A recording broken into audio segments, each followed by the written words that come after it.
Oh, here we go. It's scoreboard. Yeah, we got that. We don't have vision.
You know what I'm going to do, Daniel?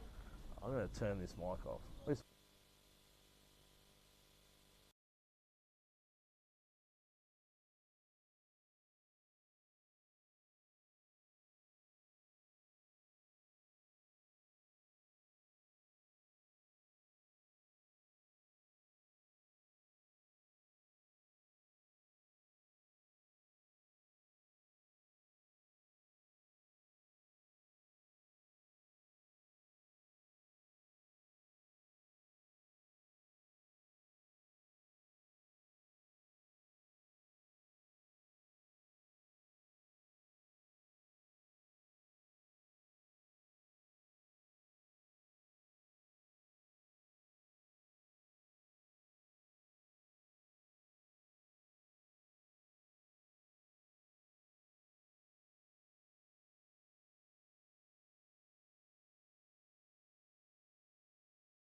fix that.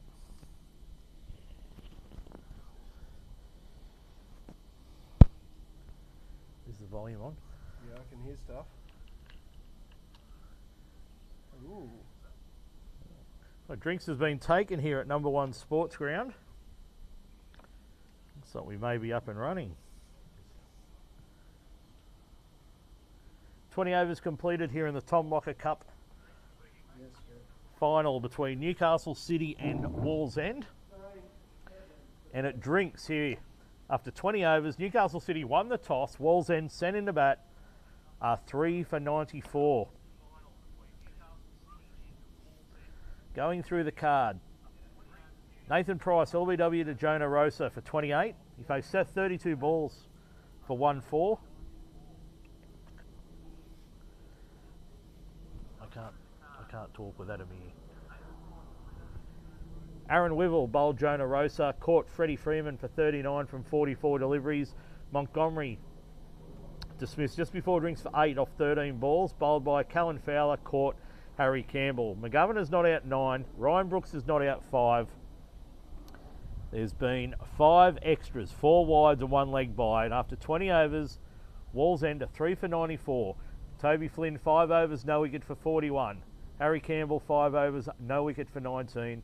Callan Fowler 5 overs, 1 for 19, and Jonah Rosa 5 overs, 2 for 14. We'll take a short break with Wallsend 3 for 94 off their first 20 overs here in the Newcastle District Cricket Association first grade Tom Locker Cup final here at number 1 Sports Ground.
Mic check.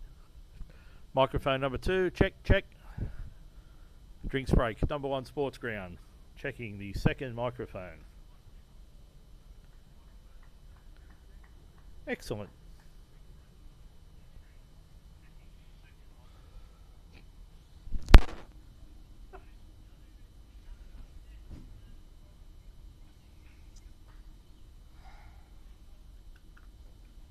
So let's have this so we can both see it if we need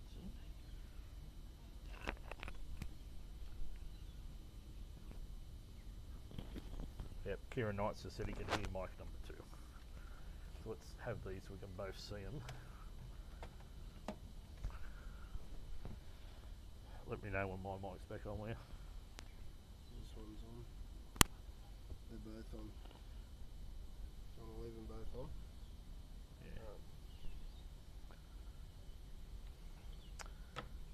Yeah. Okay, so we're coming back from drinks here at number 1 Sports Ground, the Newcastle District Cricket Association first grade Tom Locker Cup final. 40 over a side one-day fixture between Newcastle City Sabres and the Wallsend Tigers. Good afternoon, I'm Dan Saunders, joined here by Dave Absalom, bringing you live coverage of this first grade one-day final. We do apologise about the technical issues we've had.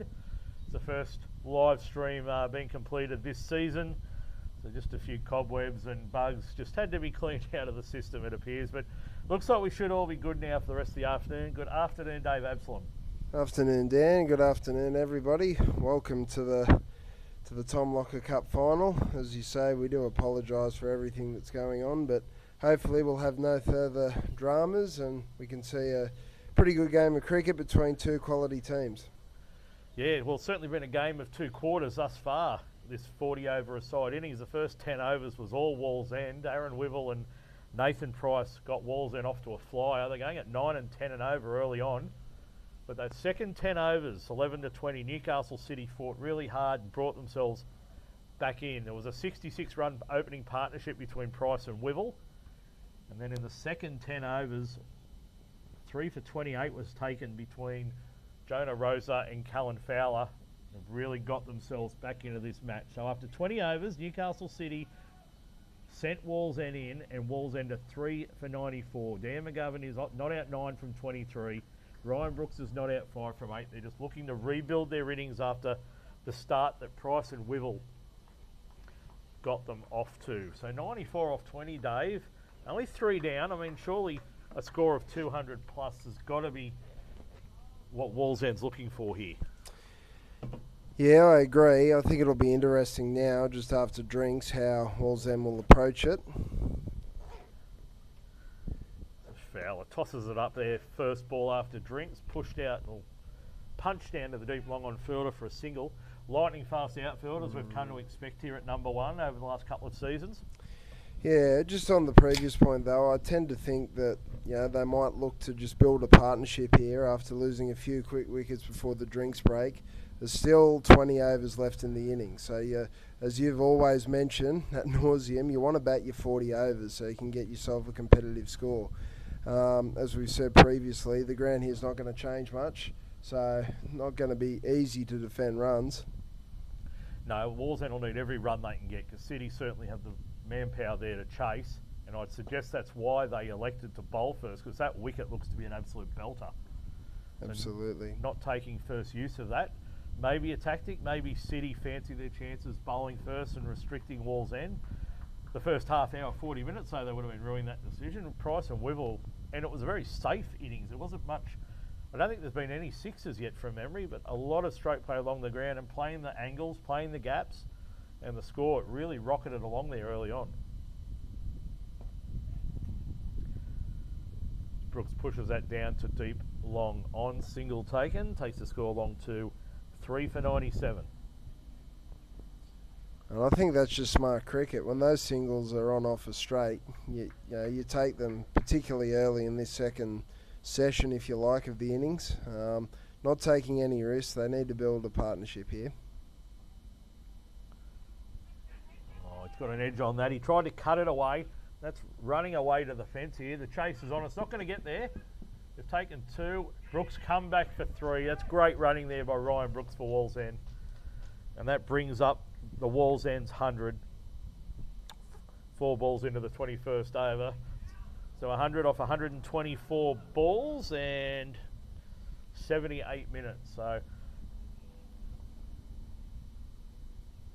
Brooks and McGovern rebuilding this Wallsend innings after having that mini collapse, 3 wickets there for around 20 runs. The back half of that first 20 overs.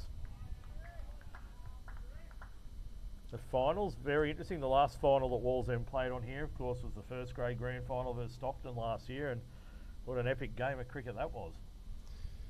That was certainly a game of 2 halves, a little bit like this inning so far. Yeah, Wallsend certainly showed plenty of mettle in that game to come back from a position of near disaster to not only win the game, but then stave off what could have been an outright result to just batting all of day 2. It was a huge effort. Absolutely. Nonetheless, 21 overs completed here at number 1 Sports Ground, and Wallsend are 3 for 101. McGovern is 13, Brooks is 8. Fowler has completed 6 overs now. The economical figures of 1 for 26. If you're thinking about coming down to number 1 Sports Ground and watching live in person, I'd certainly recommend it. The canteen is open. The Newcastle City Club are manning the canteen. There's food and soft drinks available. There's some shade up on the hill that's not already taken by people. Plenty of room in the grandstand that's fully covered in shade as well. Parking, I'll leave that up to you.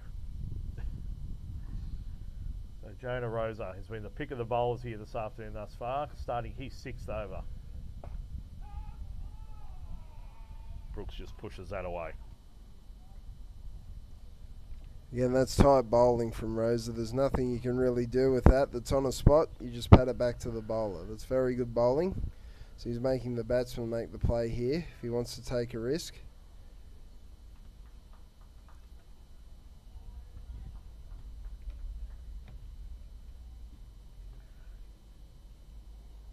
Rosa bowling very economical. His first 5 overs, 2 for 14. Really got City back into this fixture. Again, that's just tight bowling into the body. You can't really do much with that. Got 2 men back on the leg side. One at a deep backward square, if you like, and one at deep mid-wicket. Don't think he needs to test halfway down the wicket yet, but I think he just needs to keep bowling the way he's bowling. But he's got that option. It's just something extra in the batsman's mind. Well, look at the field. He's got everyone square or behind the wicket on the fence. So he's going to be bowling short of a length to try and get him to play cross-bat shots. He's not going to let him get on the front foot and drive. We know how fast this outfield is. So it's very smart bowling and good captaincy by Newcastle City.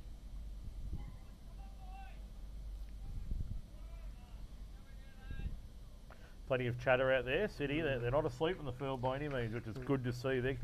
Their confidence seems to be right up there. And of course it would be after taking those few wickets before drinks.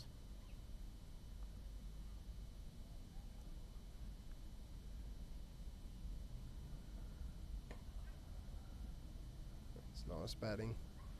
Ease it through the cover region for one. Do you think they bowl Rosa out here? He's got, what, 2 overs after this? I would.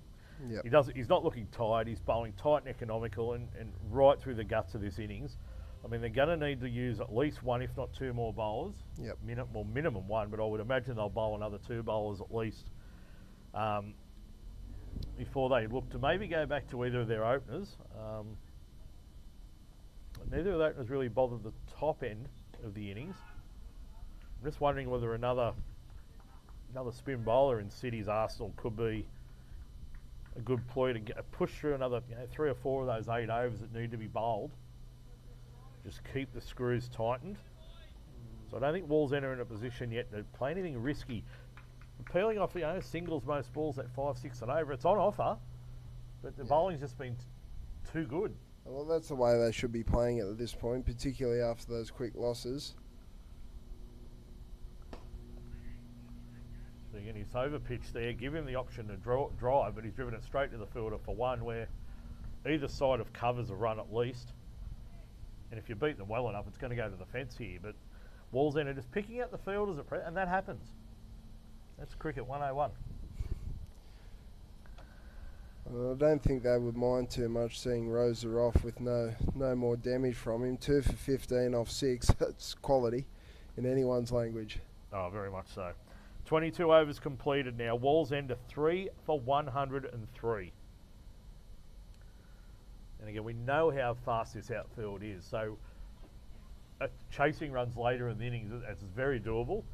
There's 1, 2, 3, 4 outside. There's 5 out now outside the fielding restriction ring. Backward square, forward square, deep long on, deep long off, and deep point for the left-handed McGovern. Fowler starts his 7th over. It's gone for a mid-wicket for 1. They should come back for 2. Great running there by Wallsend. They had to commit to get 2, and they did. And that's what they need to do. They need to start making a picket fence, trying to peel off 1 each ball, double them up where they can, and the bad ball they need to put away if they're going to set a total that's going to worry City to chase. Fowler throws it up there. It's pushed down the ground to deep long on. Single taken. And that's no risk cricket, is it? That's just a simple drive to the mid-off region or long off. And that's an easy single to rotate strike. Yeah, again, Wallsend can ill afford to lose a wicket here. They probably want to get to about 27, 28 overs with this pair still in and set. And give them the opportunity. Both mid-off and both mid-on and mid-off are up now. Okay, so they're inviting Brooks to try and go over the top. I think that's good. I like that because at this stage, you're probably not thinking of doing that at this point because you could easily lose your wicket. So I like this move. There's no easy single straight. He has a go and he's gone! What a catch! What an unbelievable catch! He took it on and he's banged it straight back to the bowler. Dan Saunders. What a bit of cricket that is. Oh, the reflexes there of Callum Fowler. And we were just saying he's inviting him to go hard and straight. They offered it to him. He's taken the bait. And what a great catch. He smashed that straight back, about chest height. And he didn't have his body behind it. It was all hands. And they're the ones that pop out. That's a sensational catch by Fowler. Back-to-back wickets for him. And Wallsend now, we were just saying they can ill afford to lose a wicket at this juncture. Both batsmen just resetting the innings. Ryan Brooks is gone and the fourth wicket has fallen for 106. Brooks falls for 8 from 19 deliveries. And that 22-run partnership for the fourth wicket has come to an end. Great piece of bowling, great fielding. You've got to take them off your own bowling, but I mean that had 4 written all over it off the bat. You also have to say, great piece of captaincy. The ball before, 2 balls before, you had long off out, and then in the change of strike, they bring both of them up. Brooks decides to hit over them, and all he can do is hit it back to the bowler. So great piece of captaincy there. Yeah, no, very much so. That's smart cricket, very smart cricket. The new batsman is Callum Gabriel. So Wallsend now need to take stock of where they're at in this fixture. Well into the middle order now. Oh, looks like a top spinner there. It's gone straight on. Beat him all ends up. That's a C. That's a great delivery. Yeah, lovely ball. Again, another time for rebuilding for the Tigers.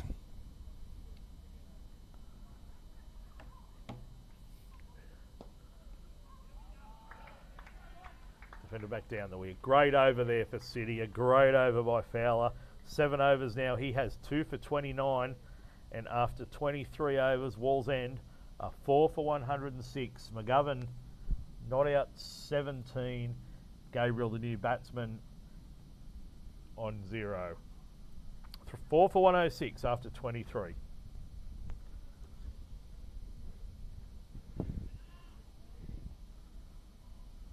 So we might be having a change of bowler here, Dave. Oh, well, that's confused both of us. We both thought that Rosa would bowl his 8 straight. Figures are 2 for 15. Yeah, well, he's done a great job for his team. He's got City, well, it's advantage City at present. They're not only back in the game, they're in control of this game. Another wicket here to City could really, really put a cat amongst the pigeons. A lot of responsibility on Dan McGovern now. He needs to be there deep into these innings if Wallsend are going to set a total that's going to bother City.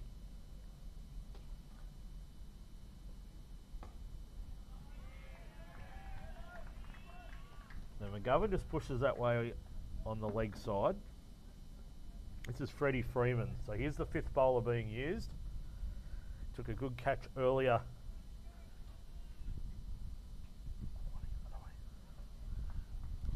To catch Aaron Wivell, which was the first wicket of today. Let's see what Freddie Freeman can do with the ball. Oh, McGovern glides that down to 3rd man. Taken 1. And that's all it will be. 3 for 107. Brings the new batsman Gabriel on strike.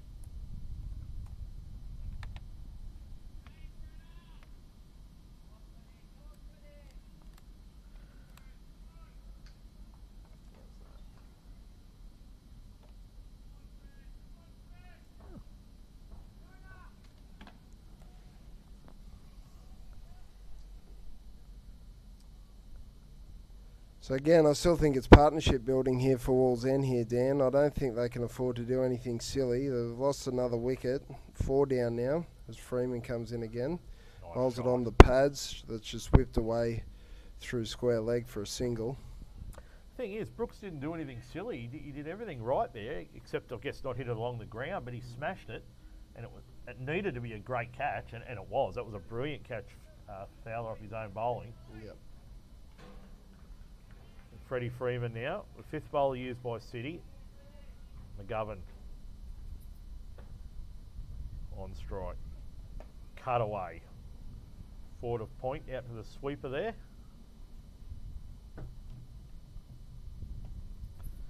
Single taken. So what they need to do, just rotation of strike, start to build this partnership again.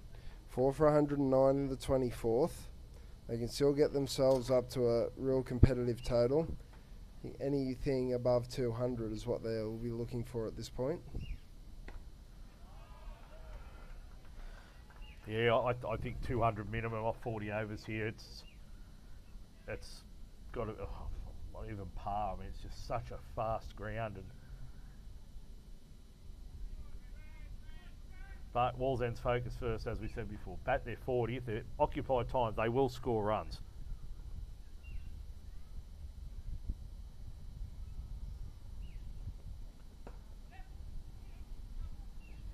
It's a cheeky run to mid-off there, and they've made it, well, they've made it in the end. That's good running, and again, that's what they need to do. Keep rotating the strike.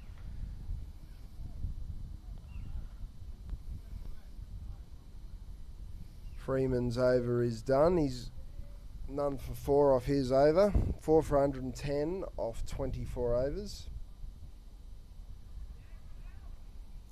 I wonder if Gabriel will bowl out here.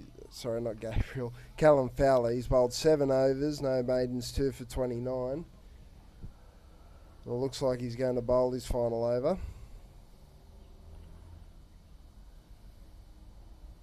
Yeah, one would think that would be the wise decision here by City.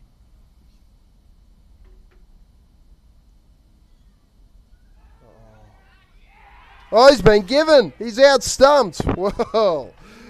That is the right decision by City. Getting Callum Fowler. That's his 3rd wicket now, and this is really, as you said, put the cat amongst the pigeons for Wallsend. He must have just only lifted his foot. And brilliant work by the keeper to stump him, and given out by the square leg umpire. Wallsend now 5 for 110.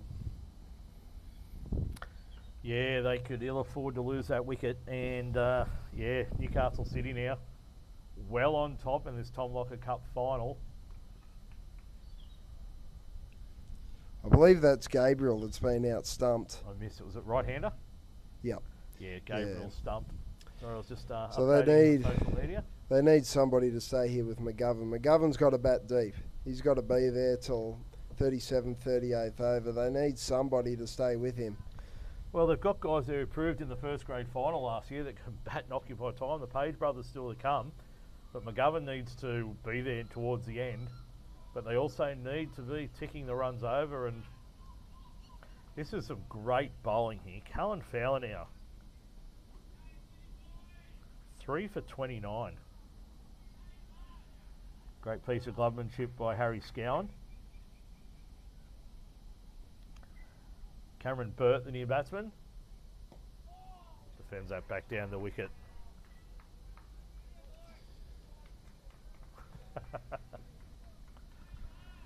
Shout out to Kieran Knight, one of the NDCA's foremost umpires. Great to see him watching the live stream here this afternoon.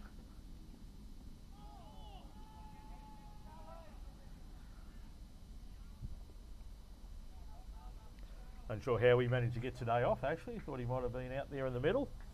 But umpires Scott Thomas and Stephen Wade doing a great job here officiating this Tom Locker Cup final at number 1 Sports Ground.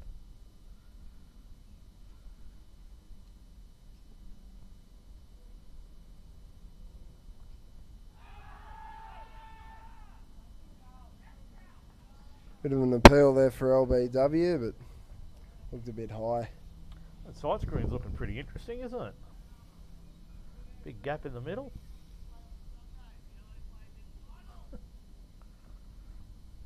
Anywho. Thanks for that observation, Dan. As the quicker ball comes in, and all he can do is just squirt it towards mid-wicket for no run. Yeah, got on a bird a bit quicker than what he would have liked there. 5 for 110. Very tight bowling here by Callum Fowler.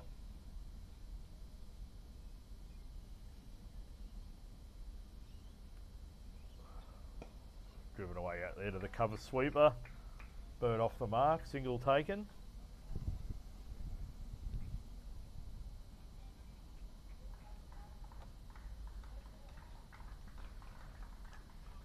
Great spell of bowling there.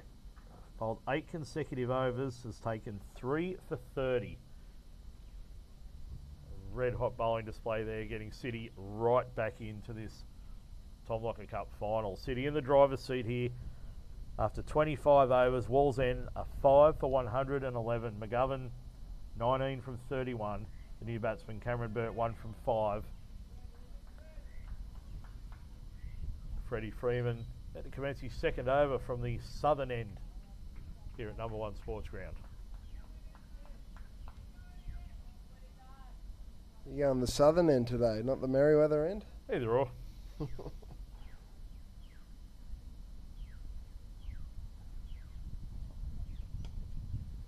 That's nicely glided down to third man by Burt. Gets himself off strike. And again, this is what they need to do, but they just keep losing wickets at the wrong times at the moment. Started off beautifully, and this partnership in the middle between Fowler and Rosser with the ball has been brilliant. Between them, they've got 5 for 45 off 14 overs. Yeah, look, a huge effort. We talk about batting partnerships so much in cricket, but I think bowling partnerships often get... That's a great shot by McGovern down the ground. May not get to the fence. A good chase there. They'll come back for a third. Great throw. The 3 to McGovern, 3 to Wallsend, take them to the 5 for 115. Yeah, bowling partnerships sort of get forgotten about a bit in cricket, and very, very imperative that one end's bowling tight, that the other end doesn't take the foot off the brake, and they bowled tight from both ends, which then led to wickets falling. First Rosa got both openers, and then Fowler's ripped out the middle order. Bigger Pearl could be going down the leg side. It's sort of hard to see on our vision here, but I tend to think that also pitched outside leg as well. Yeah. I'm very confident with the shout. I believe that's Stephen Wade at the Merriweather end, and experienced umpire. Very good umpire as well. Well, sitting here 100 metres away and elevated about 2 stories, that was missing leg stump. We're our own DRS up here. That's right. Not shot by Burt, but he's picked out the sweeper there, and he's well in from the cover boundary there. He's what, 20 metres in, 25 metres in?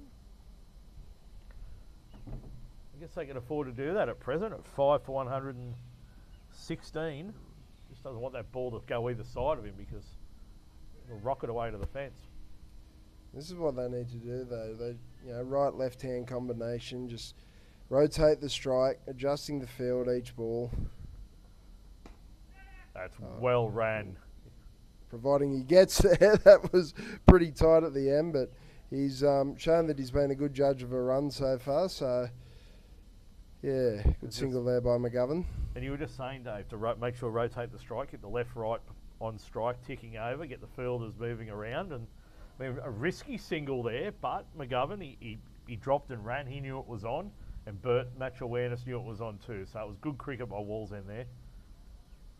Freeman to Burt. Good ball. Did move his feet. Might have seemed away maybe.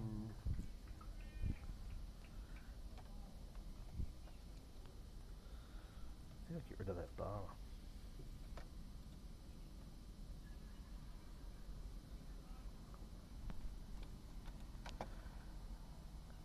So over completed here. 5 for 117 after 26. McGovern is on 23 from 33. And Burt new to the wicket, not out 3 from 9 deliveries. Freeman, his 2 overs gone for 10. So we'll have a new bowler from the northern end or the market town end here of number 1 Sports Ground. Just wait for confirmation on the new bowler.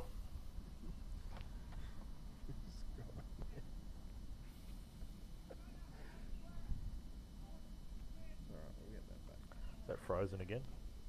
No, it's the computer, not the vision.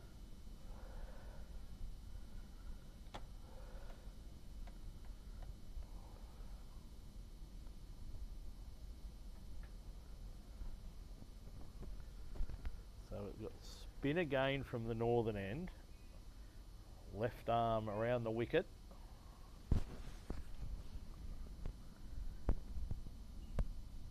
Harry Campbell. So he opened the bowling, bowled 5 overs, took no wicket for 19. So commencing his second spell.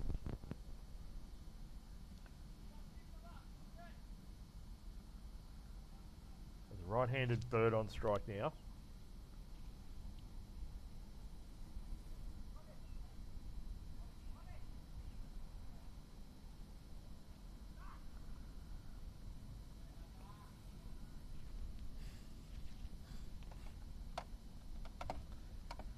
Campbell into Burt. Short of there, Burt pushes that to mid-wicket. No run. Score remains 5 for 118.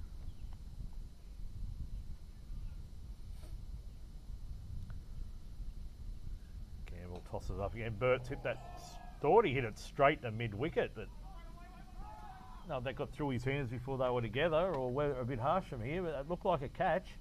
Oh, he's dropped it. He's dropped it. $2? Yep. I've been there before a couple of weeks ago against Lee Williams, and I still haven't seen it. It was straight through the hands. Not a good feeling. And that's the game of cricket. Just wonder how costly that will be. 5 for 119. McGovern back on strike. Jack's computer's decided to take a nap.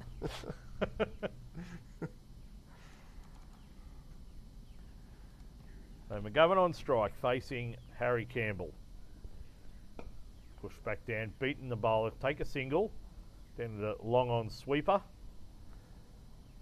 5 for 120 at the end of 27 overs. Good over there by Campbell back into the attack. Only 4 from. Still 1 to come, I believe. And you're probably right. Only sometimes right.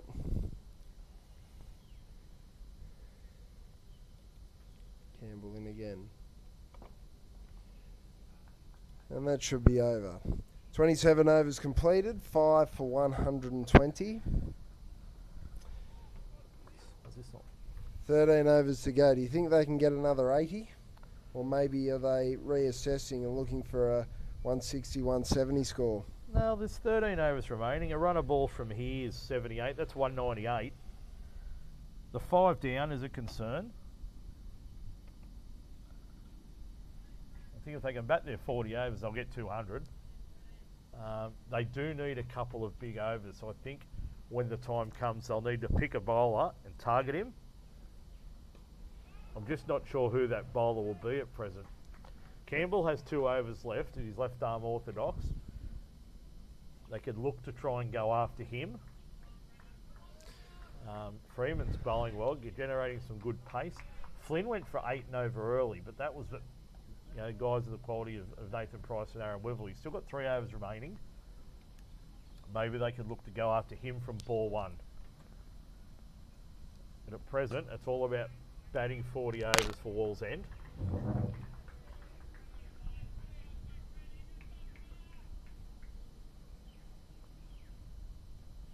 Freeman into his 3rd over here. He's bowling at Dan McGovern. Score is 5 for 120.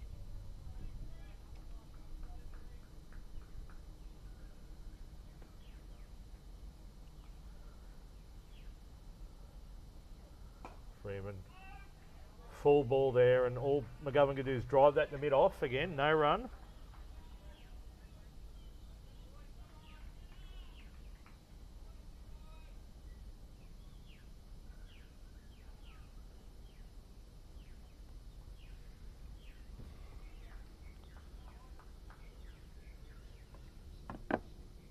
Freeman again into McGovern. And down the leg side, hit the pad, taking a run. No silly throw taken there. Looks like he must have got a bit of bat on that actually, so it'll be a run to McGovern. Umpire Wade not signalling, so it's 1 more into the total of the batsman and the total of the team. 5 for 121. And I still think he's the key. He's got to be there towards the end of this innings. Quite happy with him looking for the 1s and 2s now. If there's going to be a launch, you want him to be in there to do that launch for Wallsend. Great shot. That's the first boundary we've seen in quite some time. But slashing away through the offside on the up, backward a point for 4. And that's that little bit of breathing space that Wallsend need. And maybe Freeman's the guy that they could approach if he can't get that line and length. Just got to beat the field here to get the boundary. And the pace of the ball might be the smart way to go about it. It's a pity there for Freeman. He had 1 run off 4 balls there that over before he bowled one that was a little bit shorter, a little bit wider. Burt could slash it away. Now he's just guided one to third man for a single. So what was looking to be a very tidy over has gone for 6. The score is now 5 for 126 off 28. Trying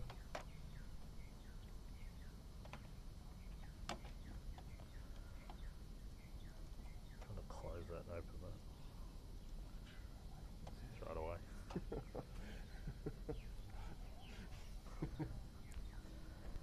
5 for 126 off 28 overs. McGovern 26, Burt 9.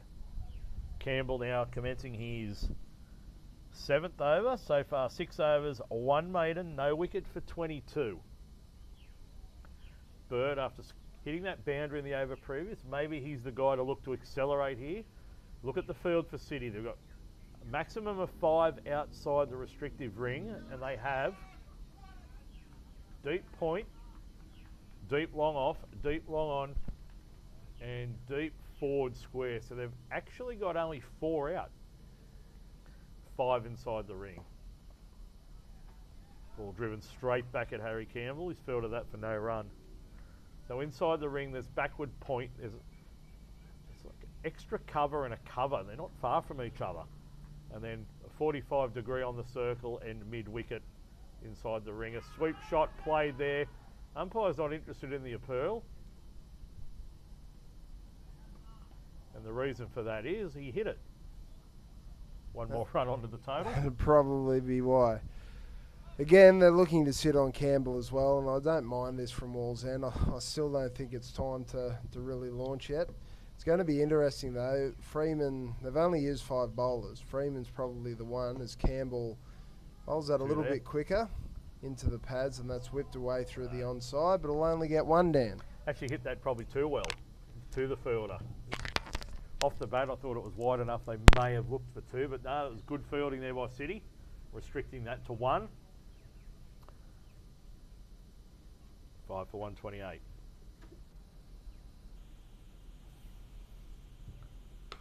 Oh, Burt smashed that. Wasn't quite there, and he's backing across and smashed that through mid-wicket. Back-to-back boundaries in the last 2 overs for Burt. That sounded fantastic off the bat. 5 for 1-3 to Twerkin. 5 for 132. Burt's now along to 13.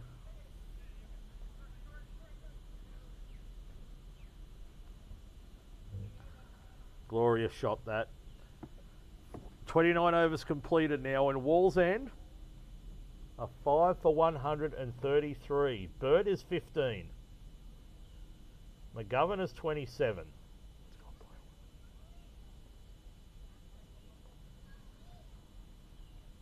Harry Campbell now 7 overs, 1 maiden, no wicket for 29. The 29 overs, Wallsend 5 for 133, and this 6-wicket partnership, 23 runs thus far. Slowly building a total, which they'll aim to be a competitive total to try and defend here later this afternoon here at number 1 Sports Ground. Freeman into Burt. Pushed away on the onside, just down the wicket for no run. Apologies, our vision seemed to have vanished again. Hopefully you can still hear us.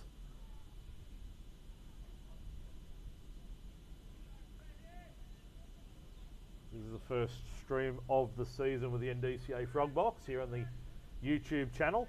So we do apologise for the inconsistencies in the coverage, but we aim to have that a lot better as the season goes on. Freeman in again, bowled him, great ball there. It's cut back off the seam, it looks like, into Burt and clipped the top of off stump. The 6th Wallsend wicket has fallen here at number 1 Sports Ground, and Burt, who just started to show a bit of intent. Good ball there by Freeman, he come back well. And the 6th wicket has fallen here. Burt's bowled for 15 from 21 deliveries. Freeman's got his first wicket, and Wallsend now just starting to rebuild. They didn't need that wicket to fall. Are now 6 for 133. 2 balls into the 30th over.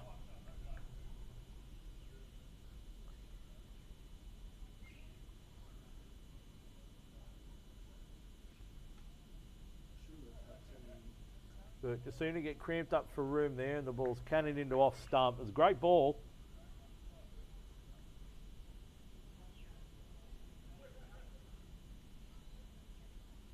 We're not sure if the bills were paid for the live stream, but can still hear us, which is great.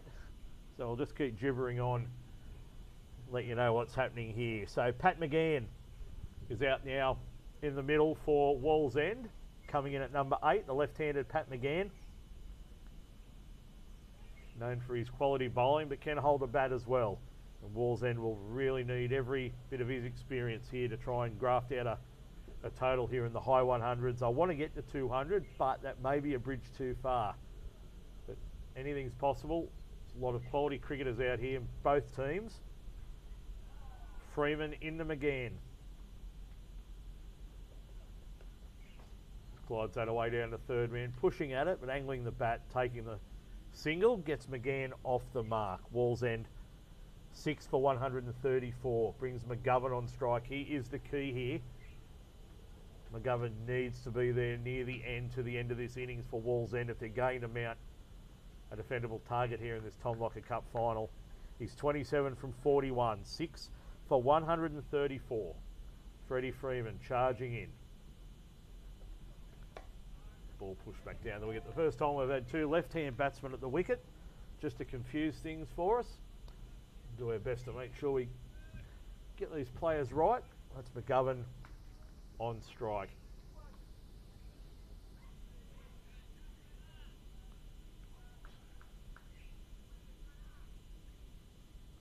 Still 4 fielders outside the ring. McGovern facing Freeman. Driving that straight to cover inside the ring. No run.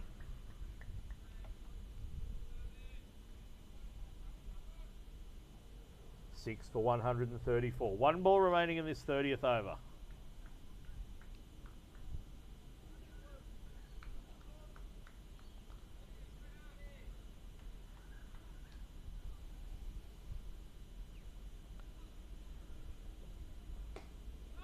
Ball pushed away off the hip there to mid-wicket. No run.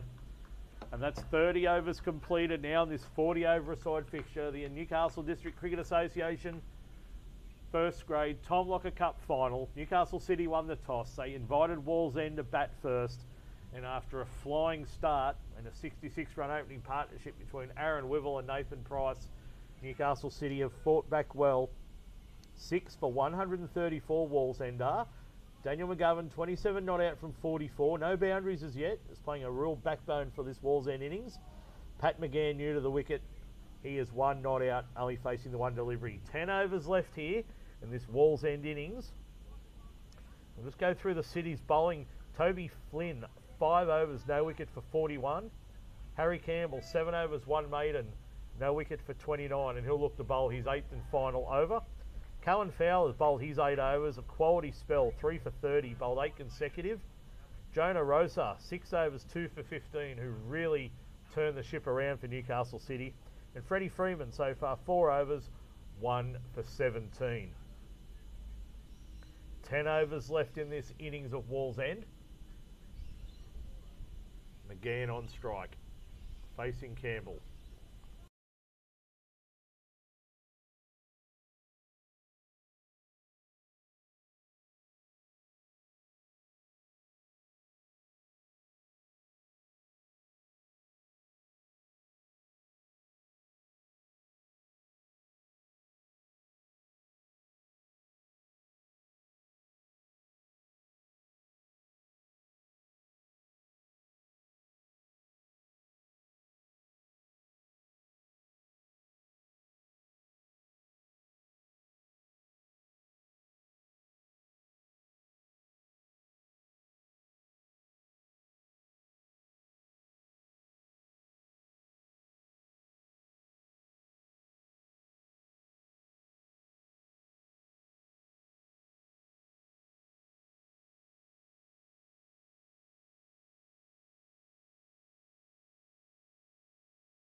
Inching ever so closely to 200 plus. 6 for 165. Dub Wood's gone for 14 from 10 balls so far. Bottom edge there. That's a nice ball there by Wood. A good comeback. And just as Wallsend started to accelerate, they've lost the spine of their innings. Dan McGovern's been caught behind by Harry Scowen. And the 7th Wallsend wicket has fallen for 165. A 32-run partnership with the 7th wicket. Some rearguard action by Wallsend. But McGovern looking to get on with things. He's got a bottom edge there. The keeper's taken a sharp catch. Wood's got his first wicket. And Wallsend are 7 for 165 here in the Tom Locker Cup final at number 1 Sports Ground between Newcastle City Sabres and the Wallsend Tigers.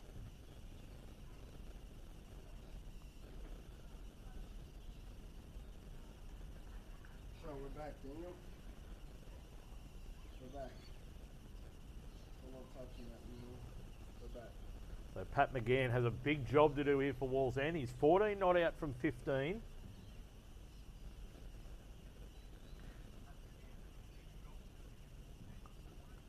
One ball remaining in the 35th over. So 5 overs and 1 ball remaining in this Wallsend innings. The new batsman is Jacob Page. We spoke about his efforts there in the first grade grand final last season. It was He about batted this for a long time a week and a half, I think. to help secure Wallsend the first grade premiership in the NDCA first grade competition.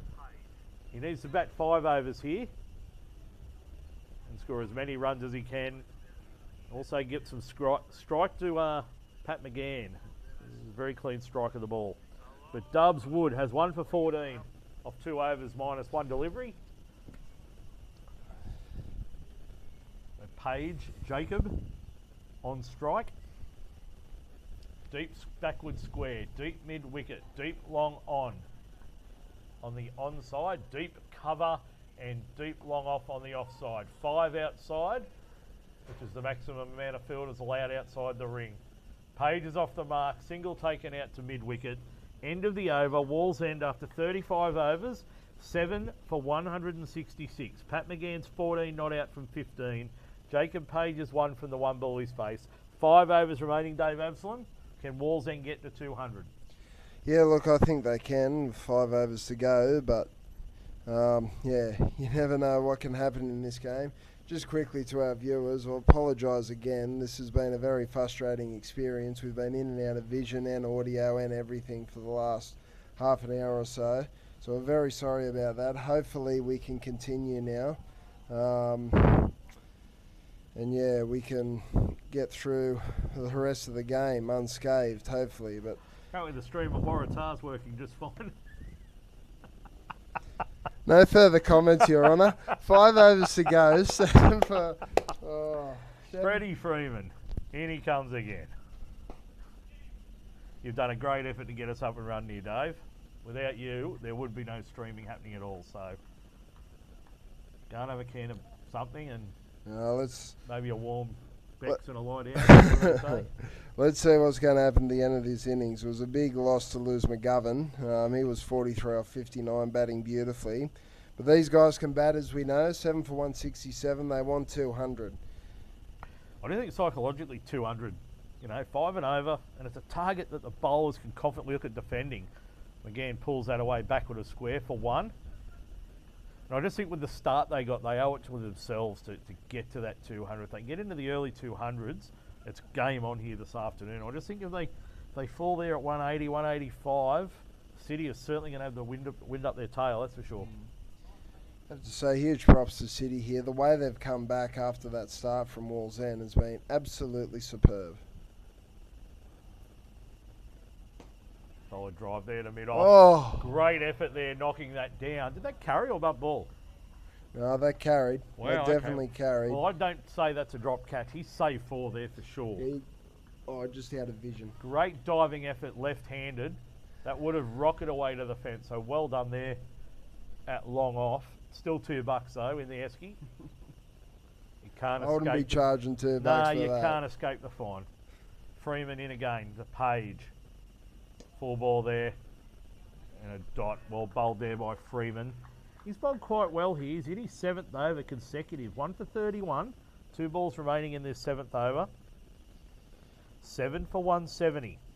At one stage, Wallsend were looking to go after Freeman, but he's done pretty well. He went for a few early, but he's pulled it back, got that wicket of Burt, who was looking to attack as well. So he's done very well here. He held his nerve really well. Good batting there. Just push it in the gap there between point and cover. Gets McGann back on strike. 7 for 171. 1 ball remaining here in the 36th over. Certainly Page's role here. McGann's been in for 16 balls now, so he's gotten used to the conditions. We've got 4 overs after this ball. So again, they're still looking to run hard, turn the 1s into 2s. All that sort of cliche stuff that we've come to talk about. Yeah. It's gone straight up in the air. 2 men are converging, and it's gone down. Another $2. That was a good effort. So you've had long off has come all the way to long on. Long on was moving in, 2 men on it, and sort of fallen in between them. It was a pretty good effort at the end. But yeah, I wouldn't have got anywhere near it if I was playing. You certainly would not have, Dave. 7 for 173 from 36 overs. Pat McGann, 17 not out, a runner ball 17. Jacob Page, a runner ball 5. If they can keep that up for the last 4 overs, a runner ball gets them to 197. But they really want to bat out their innings. So first and foremost, they want to bat 40 overs.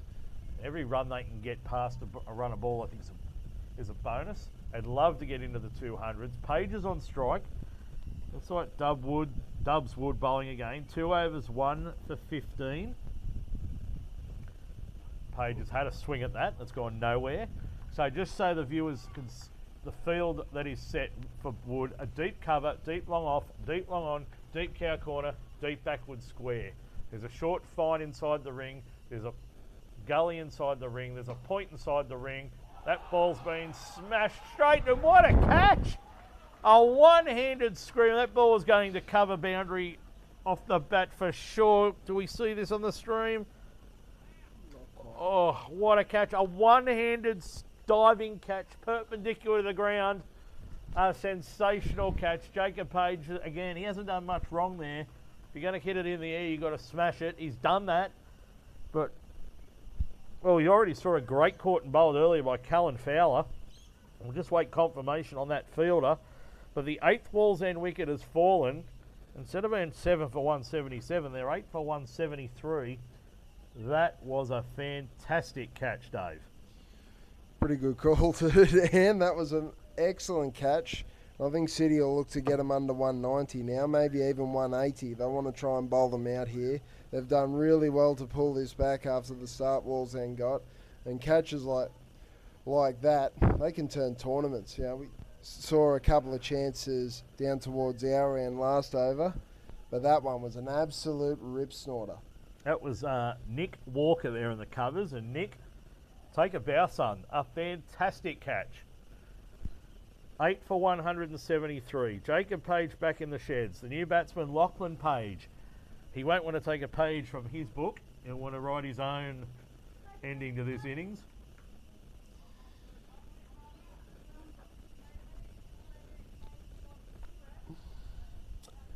Let that one go through the keeper. We'll put that book back on the shelf. Right. Lachlan Page facing Dubs Wood, who now has 2 wickets and has really bowled well in the back end of this innings. Well fielded there at mid-on, but there's still going to be a run to Wallsend.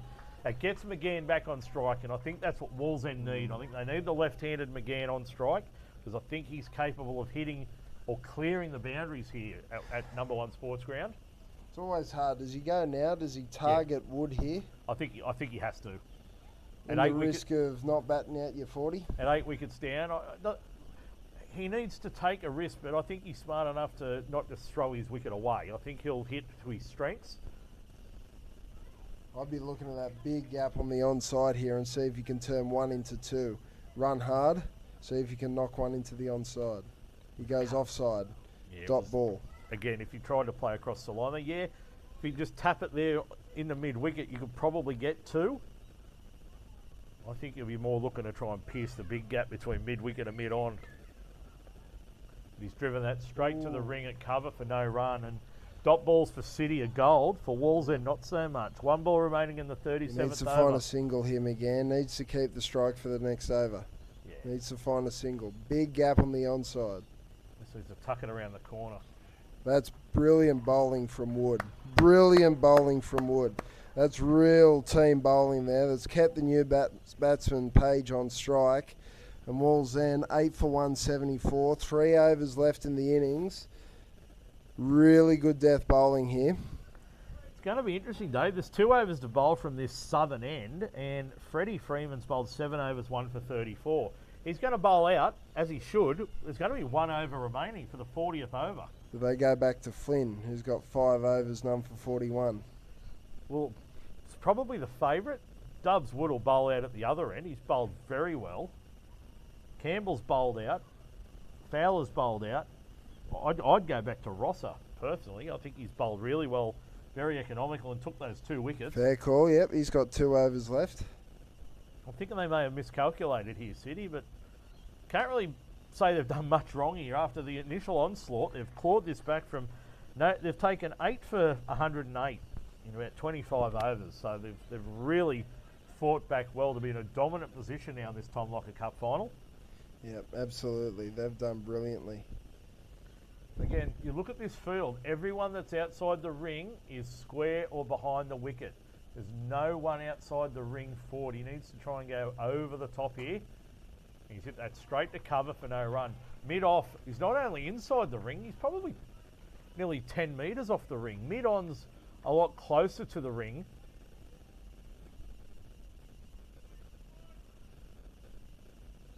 It's 2 dot balls now on this over though, Dan. The pressure builds again. McGann's sitting there at the non-striker's end. He needs to be on strike. Yep, Page has got 1 from 3. Freeman into him again. Yeah, look for that's smart batting. Page recognised that he needs to get Pat McGann on strike. Now, the field here will be interesting. And straight away, long on's coming back out of the ring now. Long off is coming back. So I'd say they suggest they know McGann can hit powerful straight. So McGann is batting with the following field. Fine leg on the fence. Forward square on the fence. Cow corner is open. Deep long on is about 15 in from the fence. He's not on the fence. Deep mid off is about 5 in from the fence. And deep point. Okay. Fine legs now come up inside the circle, and mid wicket has, so cow corner, square, cow and deep long on have fielders on the fence. Will they take 2 here? No, just the 1. He's hit it 2 well, just tucked it around the corner. I think he may have miscalculated that guy was there, to be honest. He's only looked to take a single, and that's all that was available, but there was no real intent there. 2 balls remaining in the 38th over. Wallsend 8 for 176. Lachlan Page is 2. Pat McGann is 18. Freddie Freeman's bowling exceptionally well here.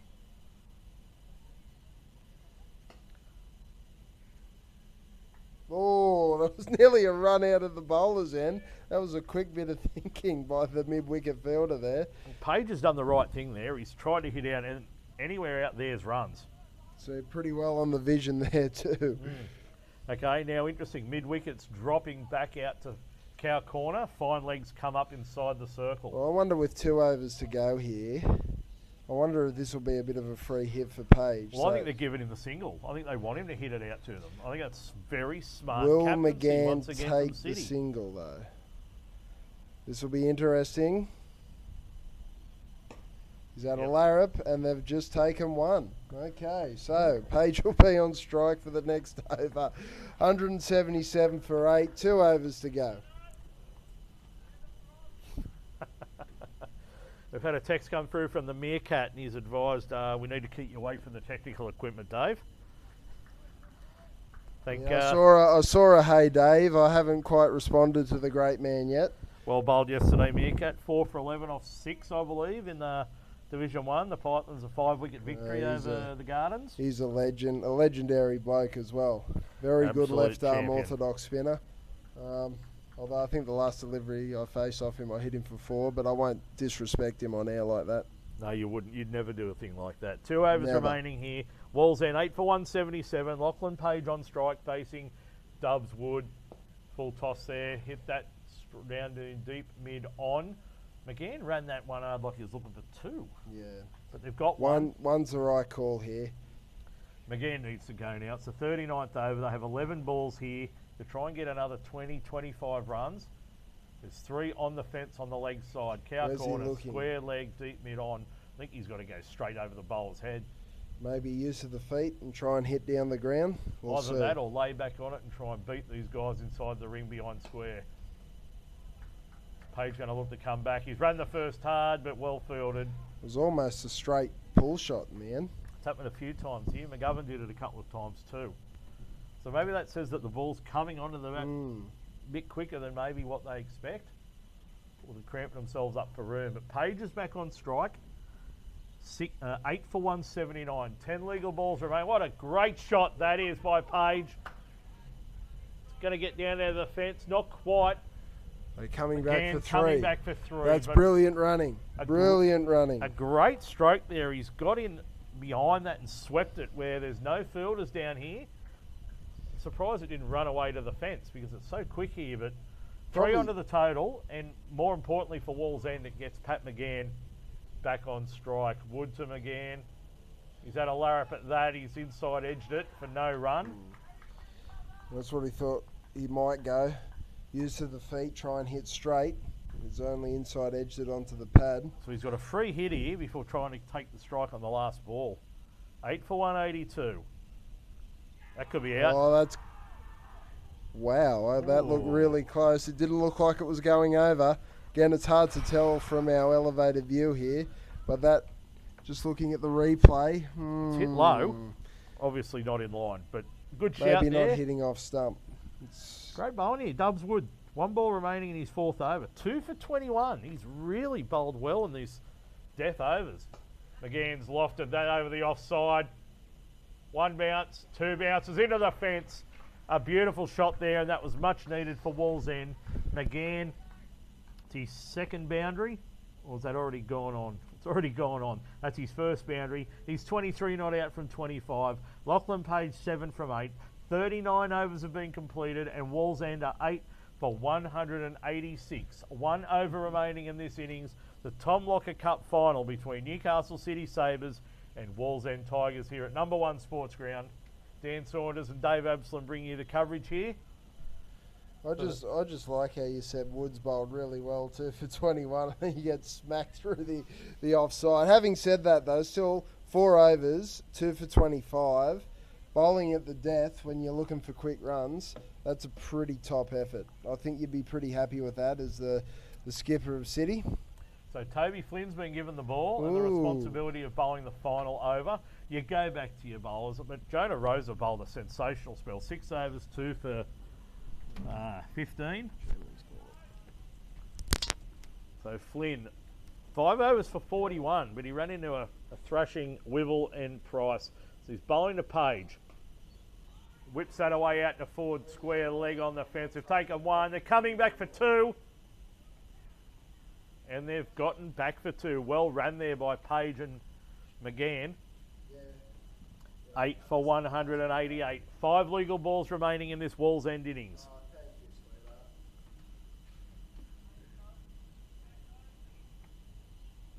Page facing. In comes Flynn.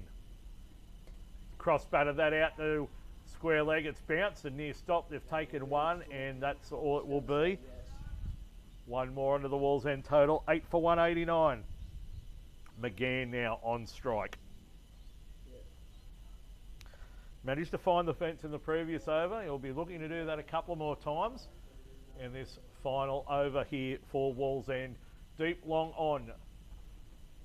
Deep forward square. Deep mid wicket on the leg side. 3 on the fence. There's a deep point and a deep long off on the offside. Flynn to McGann. Full ball. Dropped it in there on the onside. They've taken one. They're coming back for two. Tell you what, a bullet arm be close. Keep it not behind the stumps, though, side by them. So two more onto the total. 8 for 191. 3 legal balls remaining in this Wallsend innings. Can they get to 200? 3.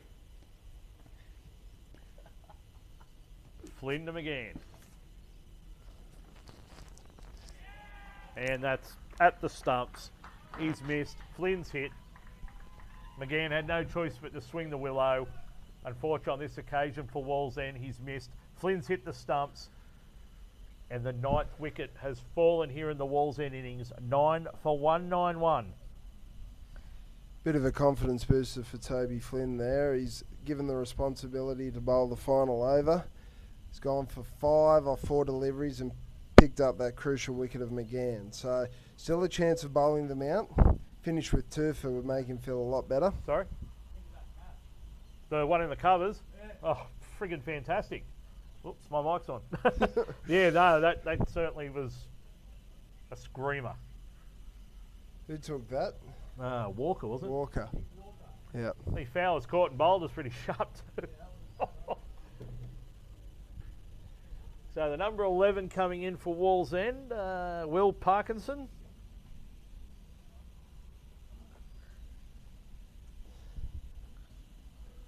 Two balls remaining, 9 for 191. Another left-hander. 2 balls to go. They've pretty much just got a swing here. Yeah. They've got to their 40 overs. 191. Can they maximise it? Well, it's still something to bowl at. They can be bowled out in the first innings and defend it. Oh, he's hit that in the air. He's hit it pretty well, actually, but he might hit it straight down mid-on's throat. He's put it down, actually. So 2 to Parkinson, 2 to Wallsend. 9 for 193. He was just having a chat with us. I'm not sure he'll want to have a chat now, Dan. Well, you can see. Should we let him know we saw that one too? 193. Not the best feeling to drop a catch. You'd know, Dave. You'd know. I'd know very well. Toby Flynn to Will Parkinson. Final ball of the innings. Slow ball. He's got another chance here. Can he do it? Oh, he's caught it. He's caught it. Second time's a charm. So that bowls Wallsend out for 193 in exactly 40 overs. Look, it's something for them to bowl at. I think it's going to be a fascinating run chase. Wallsend will back themselves, but so will City here, Dan. Very much so. So, in summary, Newcastle City won the toss here at number 1 Sports Ground here in the Tom Locker Cup final. They sent Wallsend in, and after a 66-run opening partnership between Nathan Price and Aaron Wivell, City fought back well to bowl Wallsend out for 193 on the final ball of the innings. The scorecard: Nathan Price 28, Aaron Wivell 39, Captain Jacob Montgomery 8, Dan McGovern top scoring with a patient 43 from 59 deliveries, Ryan Brooks 8, Callum Gabriel 2, Cameron Burt 15, Pat McGann solid 25 late in the innings, Jacob Page 5, Lachlan Page has finished not out 10, and Parkinson caught on the last ball of the innings for 2. Dave, the bowling figures for Newcastle City. Yeah, well, Toby Flynn came back, bowled that last over. He's got 2 for 48 now off 6 overs. That'll make him feel better. Harry Campbell, nothing for 34 off 8. Callum Fowler, wonderful display of off-spin, 3 for 30 off 8. Jonah Rosa, who we thought was probably the pick of the bowlers, trying to bring the game back for City, 2 for 15 off 6. Magnificent figures that. Freddie Freeman, 1 for 37 off 8, and Dubs Wood, 2 for 25 off 4, when both of them bowled at the death and did pretty well. So, look, I think Wallsend would like probably maybe 10 or 15 more, but they're going to back themselves to defend it. And I think City are probably going to be pretty happy chasing 194 for victory. So I think it's game on, Dan. Yeah, and it's a final, and as we know, anything can happen in finals. We saw the first grade 2-day grand final last year. Wallsend, I'm sure, at the close of their first innings, were probably thinking we're in a lot of trouble. They not only bowled Stockton then out for, well, it was a miserly total, and then staved off an arrow by batting the entire second day. Completely different format, I know, but a lot of these players played in that game, and that was a final, and there's different pressure in finals. for the Tom Locker Cup. Very prestigious trophy. It's been around for a long time, and both of these clubs will want to get this silverware into their trophy cabinet for season 23-24. We're going to take a break while both teams take lunch, and we'll be back for the second half of this Tom Locker Cup final here in the Newcastle District Cricket Association, brought to you here on the NDCA YouTube channel. Dan Saunders here with Dave Absalom. We'll see you in about 30 minutes for the second half of this Tom Locker Cup final.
Welcome back here to number one sports ground for the final.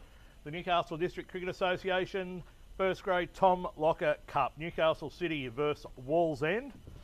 Wallsend batting first were dismissed for 193. Newcastle City innings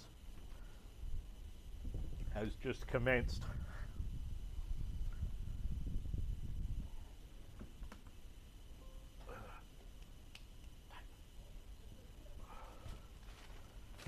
Just getting things in order here for the second innings. City need 194 for victory off their 40 overs, so just under 5 and over is the target at present.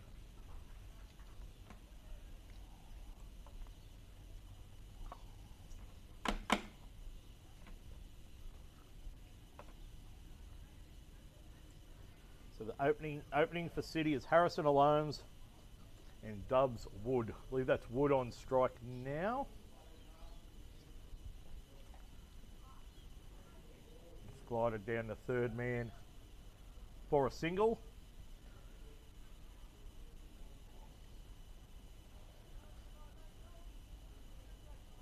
Yep. So Wood's the left-handed opening bat. Alomes on strike now, right hand. Jacob Page has taken the new ball for Wallsend. And he comes to Alomes. Pushed away on the onside for no run. So 194 is the target that Newcastle City require to win the 2023-2024 Tom Locker Cup final. Gesundheit. Jacob Page bowling for the Merriweather and the southern end here at number one sports ground. Into Alomes. Down the leg side, wide called by umpire Wade. Another run onto the Newcastle City total. Come on down to number one sports ground if you're doing nothing. You're watching on the live stream, you've got time, come on down. The sun's sort of hidden by a bit of cloud now.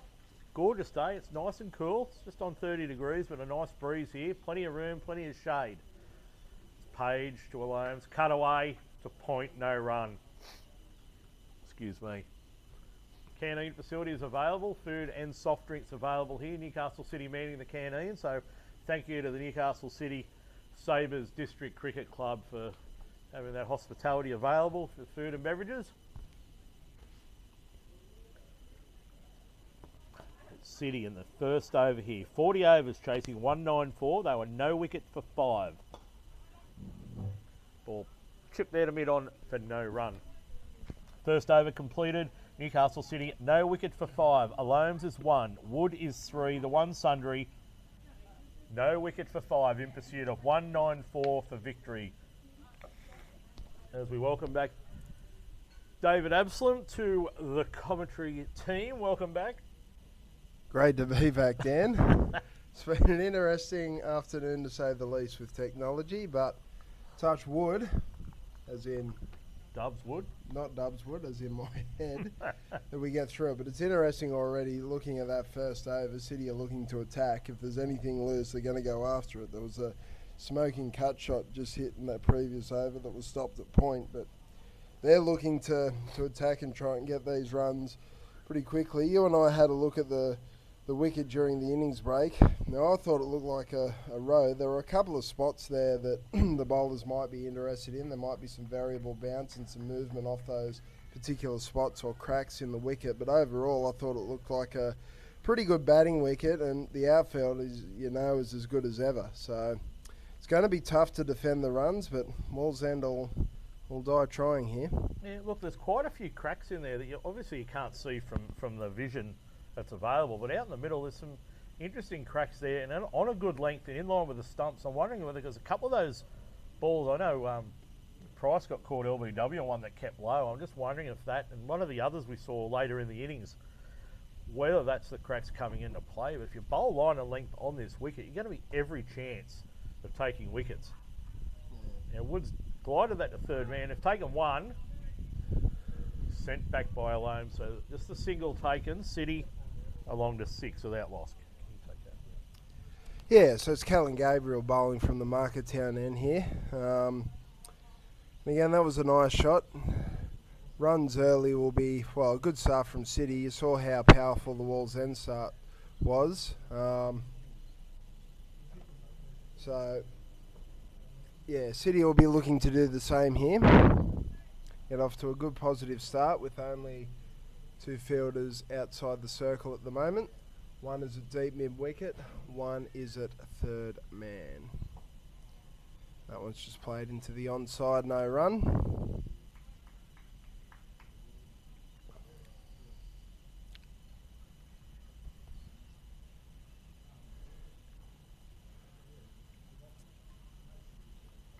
Crowd building here. It's really good to see local cricket supported. It's a great venue to watch cricket actually, particularly under lights. The lights that have been put in here. Last season we had a lot of Summer Bash games played here and it was an absolute spectacle under lights as Gabriel comes in again. And that was a slash outside off stump and it goes through the keeper for no run. Alome's looking to get onto the front foot here and attack anything that's slightly loose.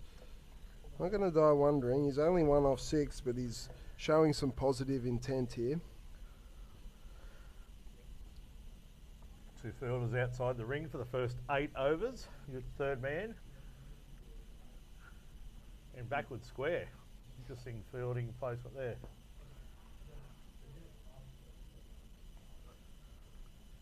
Gabriel bowling nice and full. Only 1 run from the over so far.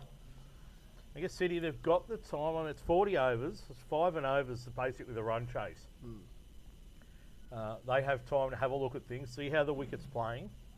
But there's also the first 8 overs, only 2 outside the fielding restriction circle. An opportunity to get some boundaries early and try and put a dint in that run rate required. A little bit of a shimmy down the wicket. Oh, a missed field there at cover. So he's going to get off strike. Are they going to double it? No, they're not. Probably not what you want to see if you're a Wallsend fan.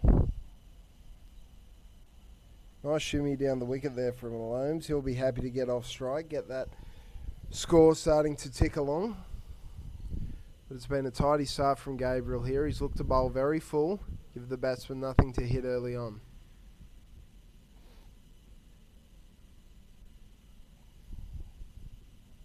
Oh, that's a Yorker. Straight through the defences, and that's the first wicket for Wallsend. Straight through Dub Woods, and Callum Gabriel has struck. That is a great wicket for Wallsend. That is definitely what they needed, and probably the worst thing that City could have hoped for. Dubs Wood clean bowled for 4 off 4 deliveries. City are 1 for 7 at the end of the second over.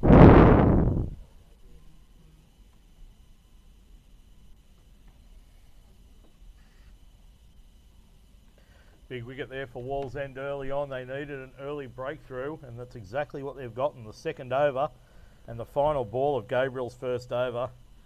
And Dubs Wood clean bowled. Yeah, I mentioned Gabriel was looking to bowl very full, and that's as good a Yorker as you'll see. Right on the stumps. Not to be overly critical, Dubs Wood wasn't quite forward on that delivery and went straight through to the defences. Not that I can really talk, as you know. But that's a great wicket for Wallsend. They would have spoken about getting wickets early, particularly in this power play with only a couple of fielders out, starting to put pressure on. But that brings Ollie Carter to the crease, who was, I believe, champion player in first grade last year. So he'll be one to watch as his innings progresses, and he'll be a target for the Wallsend Tigers here. Yeah, he will be the big key wicket that Wallsend will want to get early. But Alome's on strike, facing Page. Slashes that away to third man. Third man was quite straight. He's gotten around there at about 45. A good dive there to keep it from going to the fence. Keeps it to 2. City move along to 9 for the loss of 1 wicket. The Ollie Carter will be a key to City's chances in chasing down 194. But also for Wallsend, if they can get him cheap, it'll really boost their confidence.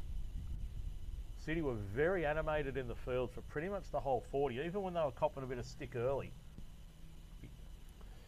like to see Wallsend showing a bit more keenness in the field. Nice fielding there at point. No run. Well, so far they have. The fielding's been good apart from one missed field in the last over. Just very quiet out there. Well, you could give credit to that misfield because it changed the strike and Gabriel got the wicket. So that's my excuse when I always misfield. So we got the wicket. It was a plan. Page comes in again. Takes a few steps down the wicket. That's a couple of times he's done that now. Really trying to get to the pitch of the ball off the opening bowlers. Interesting tactic. Page is looking to hit probably back of a length. Yeah, look, it's probably something that he has done before. I know as a bowler, it can put you off your line and length, particularly if the batsman's looking to come at you like that. That one's shorter into the body and just played away behind point for no run.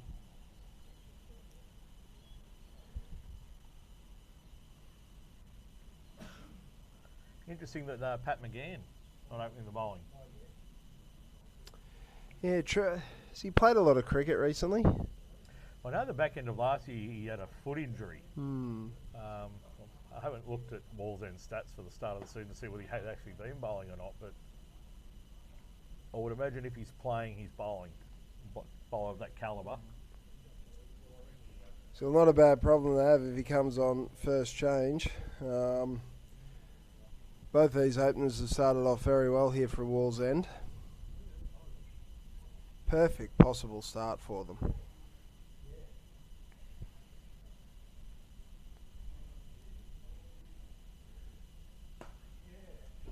Oh, that's beaten the infield and that's looking to race away, and that will be the opening boundary for the Sabres, courtesy of Harrison Alomes. That was a lovely cover drive, and it ends the over pretty effectively for the City Sabres. After 3 overs, I beg your pardon, City are 1 for 13.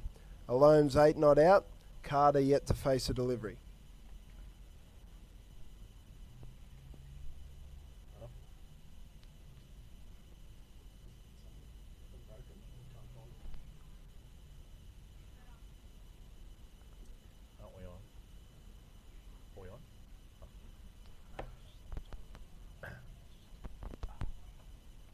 So Gabriel about to commence his second over. 3 overs, 1 for 13 Newcastle City. They've lost Dubs Wood early. Ollie Carter, their skipper, facing his first ball. Aggressive there into the covers, but no run. Driving early. I'm looking forward to this, Dan. This is the first time I've seen him bat in the flesh. So it'll be interesting to see how he goes about it. Obviously, he's got some pretty good statistics behind him. And he is the big wicket for City. NDCA Player of the Year last year.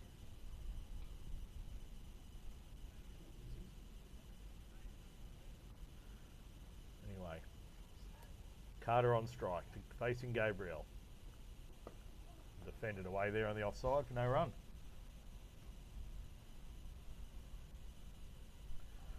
Having a look at results from yesterday. So the first round of 2-day fixtures in the NDCA Ripper first grade competition. We'll see how both these teams fared yesterday. Starting with Wallsend. When I find it, round 6 I believe. You're starting with Newcastle City. They hosted Stockton here at number 1 Sports Ground yesterday, and Stockton were dismissed all out for 189 with Harry Campbell, the pick of the bowlers, 3 for 34 from 22 overs. Freddie Freeman, 2 for 25 from 12, sharing the wickets there. So Stockton all out for 189, and City faced 5 overs before stumps and were 1 for 4. Harry Scowen was dismissed for Harrison Alomes and Freddie Freeman, the not out batsman, and Carter's smacked that away through the covers for 4. That's certainly what he's capable of. Glorious stroke there, and takes City along to 1 for 13. Wallsend, on the other hand, they hosted West at Wallsend number 1, George Farley Oval, and piled on the runs, batting their 90 overs and scored 7 for 344, with Nathan Price awfully close to 100, scoring 96 from 129 balls, 10 fours and 4 sixes. Dan McGovern, 36. Jacob Montgomery, the skipper, was 73. Callum Gabriel, 53. Cameron Burt was 37, not out. Aaron Wivell, 27 from 17. So a lot of players getting a start. So Wallsend well in the runs there against West, 7 for 344. Aaron Bill's the pick of the bowlers for West, 20 overs, 3 for 89. Right, coming to the end of Gabriel's second over here. He's gone for a beautiful cover drive off Ollie Carter. Here he is to complete the over. And that's hit straight into the cover region for no run. The end of the over, it is now 1 for 17 off 4.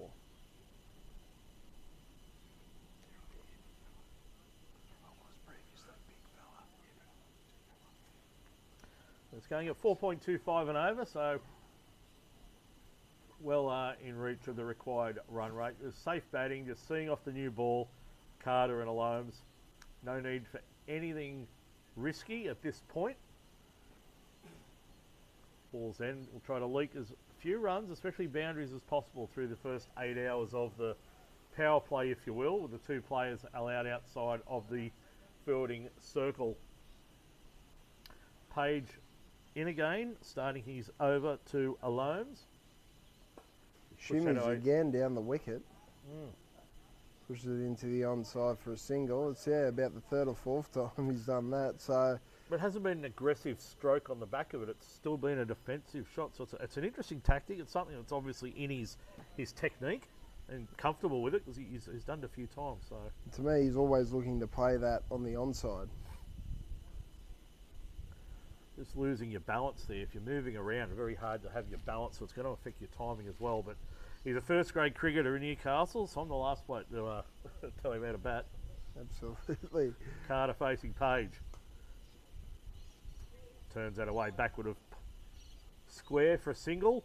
One more onto the city total, 1 for 19. Yep. And that's what you want at this stage. Turning the strike over, getting yourself set. Just waiting for that bad delivery that you can put to the fence. Spot on. Risk-free cricket at present's all that's required by City in this run chase. Wallsend, now they need wickets. They need early wickets to try and get on top, try and put some pressure on City in this run chase.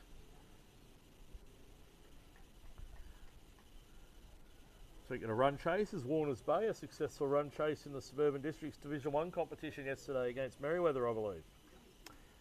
Yeah, I believe that would be the case. Yeah, it was Kane Bradley and Scott Burns batted pretty well for us yesterday. He's down the wicket again.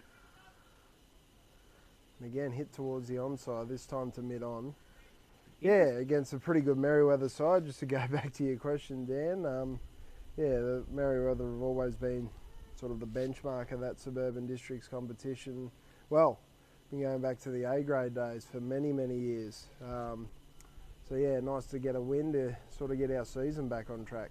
And Kane Bradley, back-to-back 50s, it's in good form. Yeah, no, he batted very nicely again. He played a... What's this caper? Someone doing push-ups at cover. Yeah, I can't say I've seen that before on a cricket field. Too much energy there, Sunshine? I don't think I'm going to take that back to my team for a suggestion. Maybe I should. That might make me feel better. That's actually Pat McGann loosening up there in the covers, so... maybe he's not too far away. It's the end of 5, 1 for 19. City.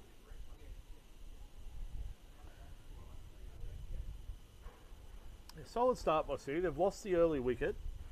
It's going along at a safe pace. Wallsend, they wanted that early wicket, but they need 2 or 3 early to really try and put some pressure on the Newcastle City batting, especially get expose their middle order as early as possible.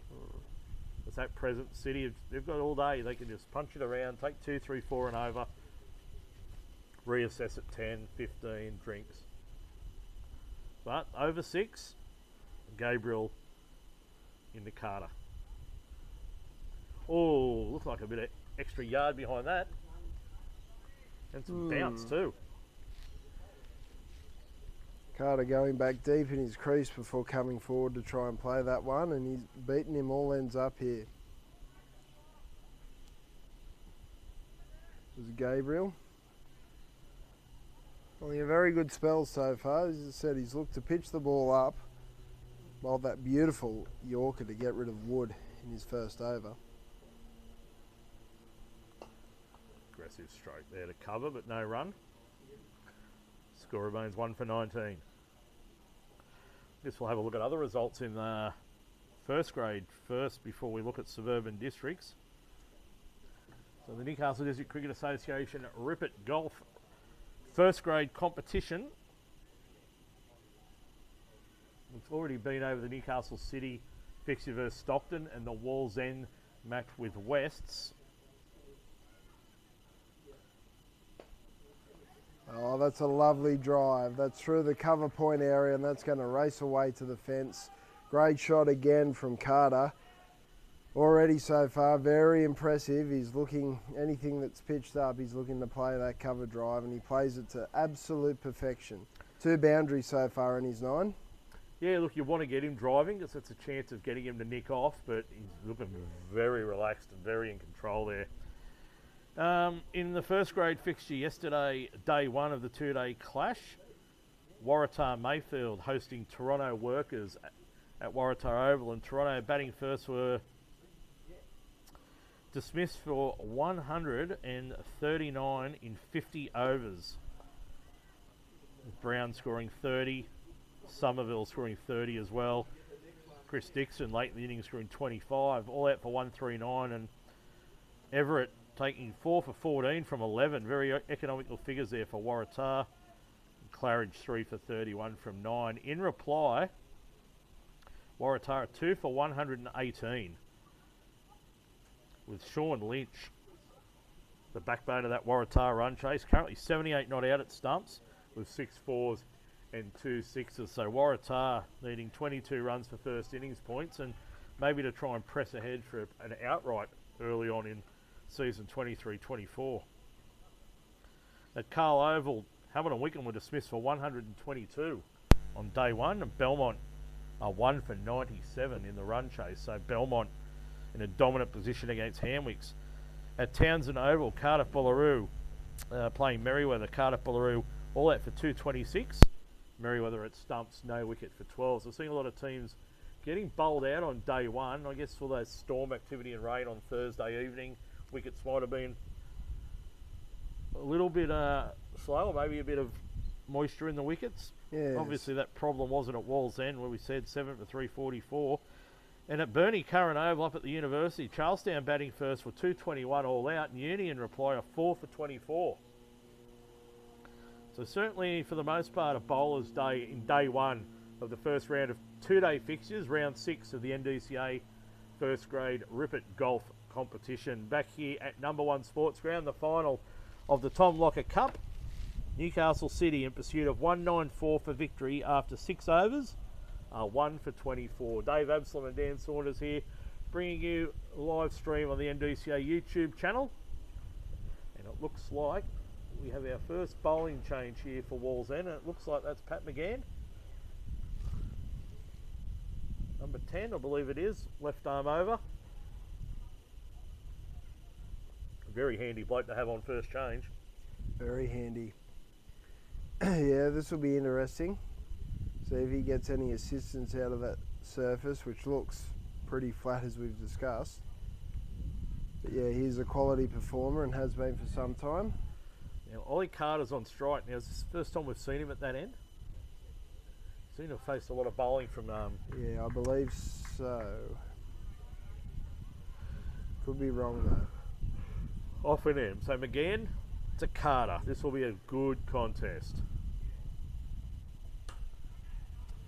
It's interesting too, Dan, as it's just played into the onside. 2 fielders out. Fine leg and third man. So everybody else is up in front of the bat. No slips. So probably they've worked out early there's probably not a lot of movement there. So probably unlikely to get an edge caught at slip. What surprises me with those cracks going straight down the centre of the wicket. But again, it's about taking wickets and also closing up those holes in front of the wicket. Good defence there by Carter. I guess it's pretty traditional in these overs where you can only have 2 out. The pace of the ball, where the batsman can just run it off the face or clip it. So fine and third man's pretty standard. But I don't think you'll find Pat McGann bowling too many half volleys. No.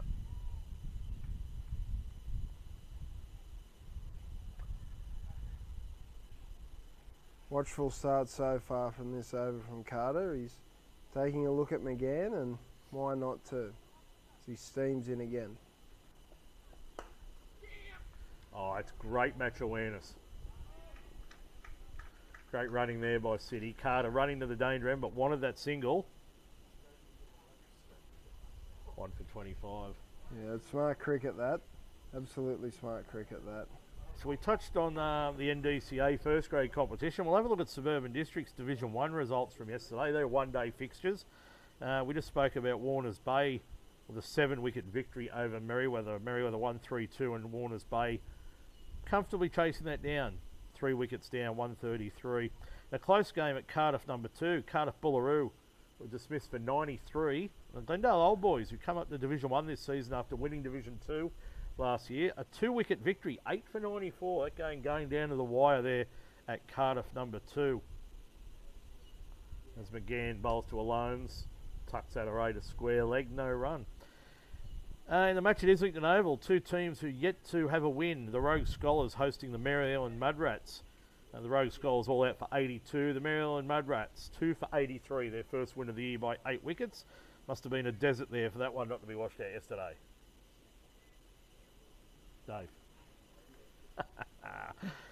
In a cracking game at Jesmond Park, the Waterboard and the Journeyman. Waterboard all out for 132 and then dismissed the Journeyman for 123. Probably the match of the round there at Jesmond Park. The 2 Wests affiliated teams going down to the wire. And in the final game at Walters Park, the Gardens Falcons all out for 68 with the Meerkat, Jason Everly 4 for 11. And then the Port Stephens Pythons undefeated, along with the Waterboard undefeated, 5 for 69 with Jared Moxey 30 not out. So a bowler's day, I guess, for the most part across both 2-day and 1-day top grade fixtures yesterday, Dave. Yeah, good to see actually. It's about time that the bowlers get some respite. So it's been played away in the offside. And that's the end of McGann's first over, only conceding 1 off it. 1 for 25 off 7 overs, Newcastle City. So 169 off 33. I know it's still very early days. But while ever City don't lose wickets, they're going to be in control of this run chase. Wallsend need wickets. They need to apply pressure to the City's top order. Try and expose that middle order as early as possible. 1 over remaining in the power play or the fielding restrictions. So 2 fielders allowed out until the end of this over, and Wallsend are going with a backward square and a cover. I guess you could say 2 o'clock and 8 o'clock if you're on a clock face.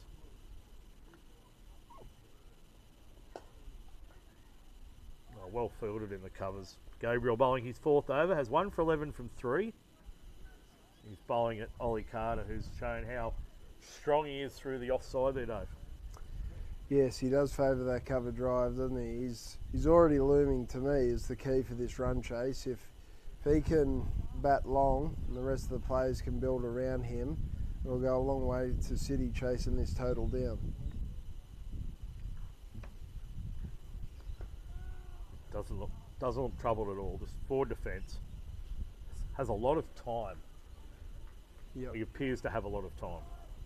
And again, he's just waiting for the one that he can play, that he can score off, and the rest he's looking to get in behind. I've also been very impressed with his intent between the wickets. You know, if there's a cheeky single on offer, he's looking to go and take it, which is very impressive to see. Here comes Gabriel, and defended beautifully again by Carter. in the Royce McCormack Cup being held at Waratah Oval. Wallsend batted first. And at the end of their 40 overs, they batted their 40. So they were 6 for 100 last we checked in. Their 40 overs have ended up 8 for 130, with Pettigrew scoring 45. And a pair of 17. 17 not out to Liam Taylor. And 17 to Watmore. 8 for 130. Bang! Great shot that is. Again, another shimmy down the wicket and whack in between that gap at cover and mid-off, and that's 4 runs. Ollie Carter, he's looking good already. That he is. Just repeating, Wallsend 8 for 130 off their 40 overs in the Royce McCormack Cup. Sam Whitbread 8 overs 3 for 28, and Robert Hill for Waratah also 3 for 19 from his 7 overs. In reply, Waratah Mayfield are 1 for 35. Make that 1 for 39, and Lynch, who we said he was 70 odd not out at stumps for Waratah yesterday, he's 33 not out, a run a ball. And batting with Keith Brackenbury, 1 for 39 in the 10th, chasing 131 for victory. Over there at Waratah Oval in the second grade Royce McCormack Cup. That'd second be grade one day Kieran Brackenbury, wouldn't it? Kieran, or probably not Keith.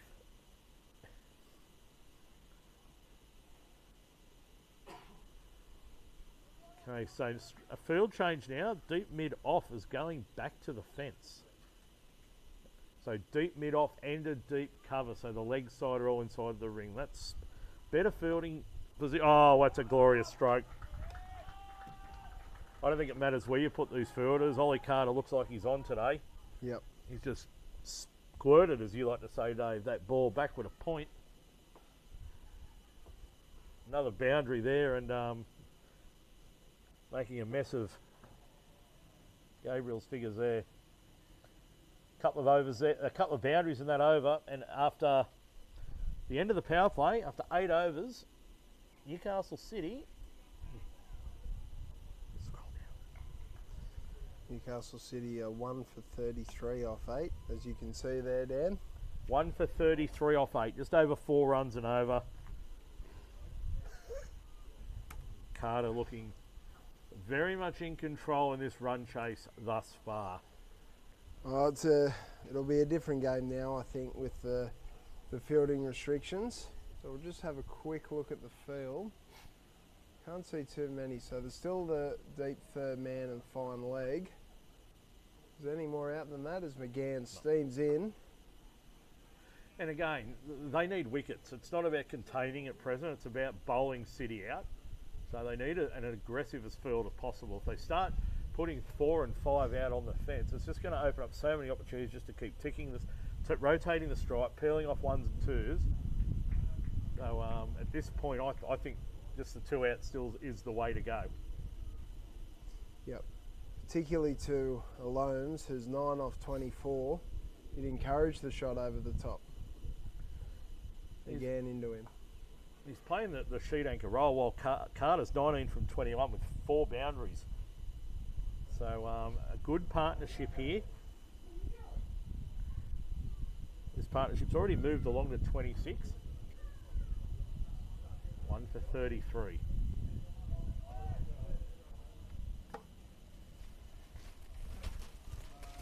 McGann's looking impressive so far with his lines and lengths. Hasn't given anything away at all. 8 balls he's bowled, only the 1 run conceded. Bowling to Alomes, who shimmies down.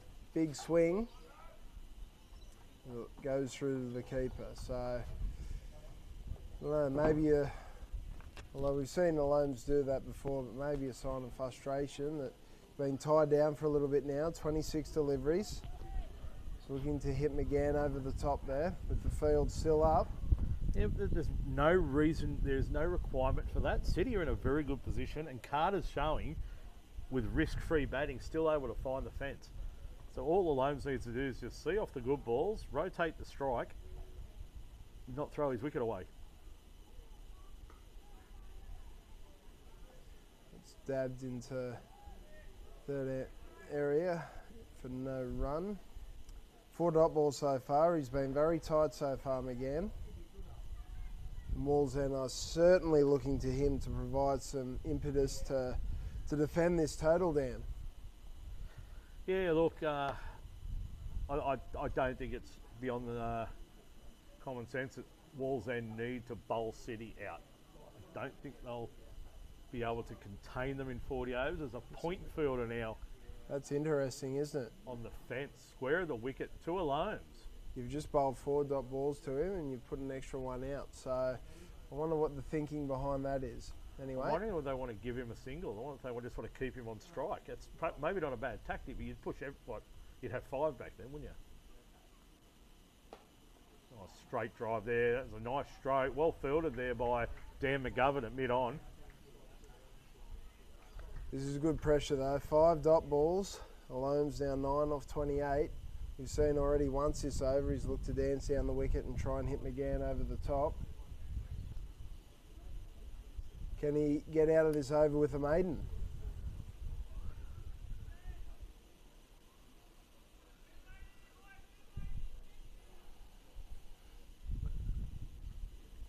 Again, charging in from the southern end. Oh, that's a lovely bit of cricket, that. Lovely bit of cricket. Bowled a beautiful over up to that point, did McGann, and Alome's just got one on his hip and he's worked it around the corner for a boundary. So what was looking like a maiden turns out to be 4 off, 1 for 37 off 9, and the shackles on Alome's breaks a little bit.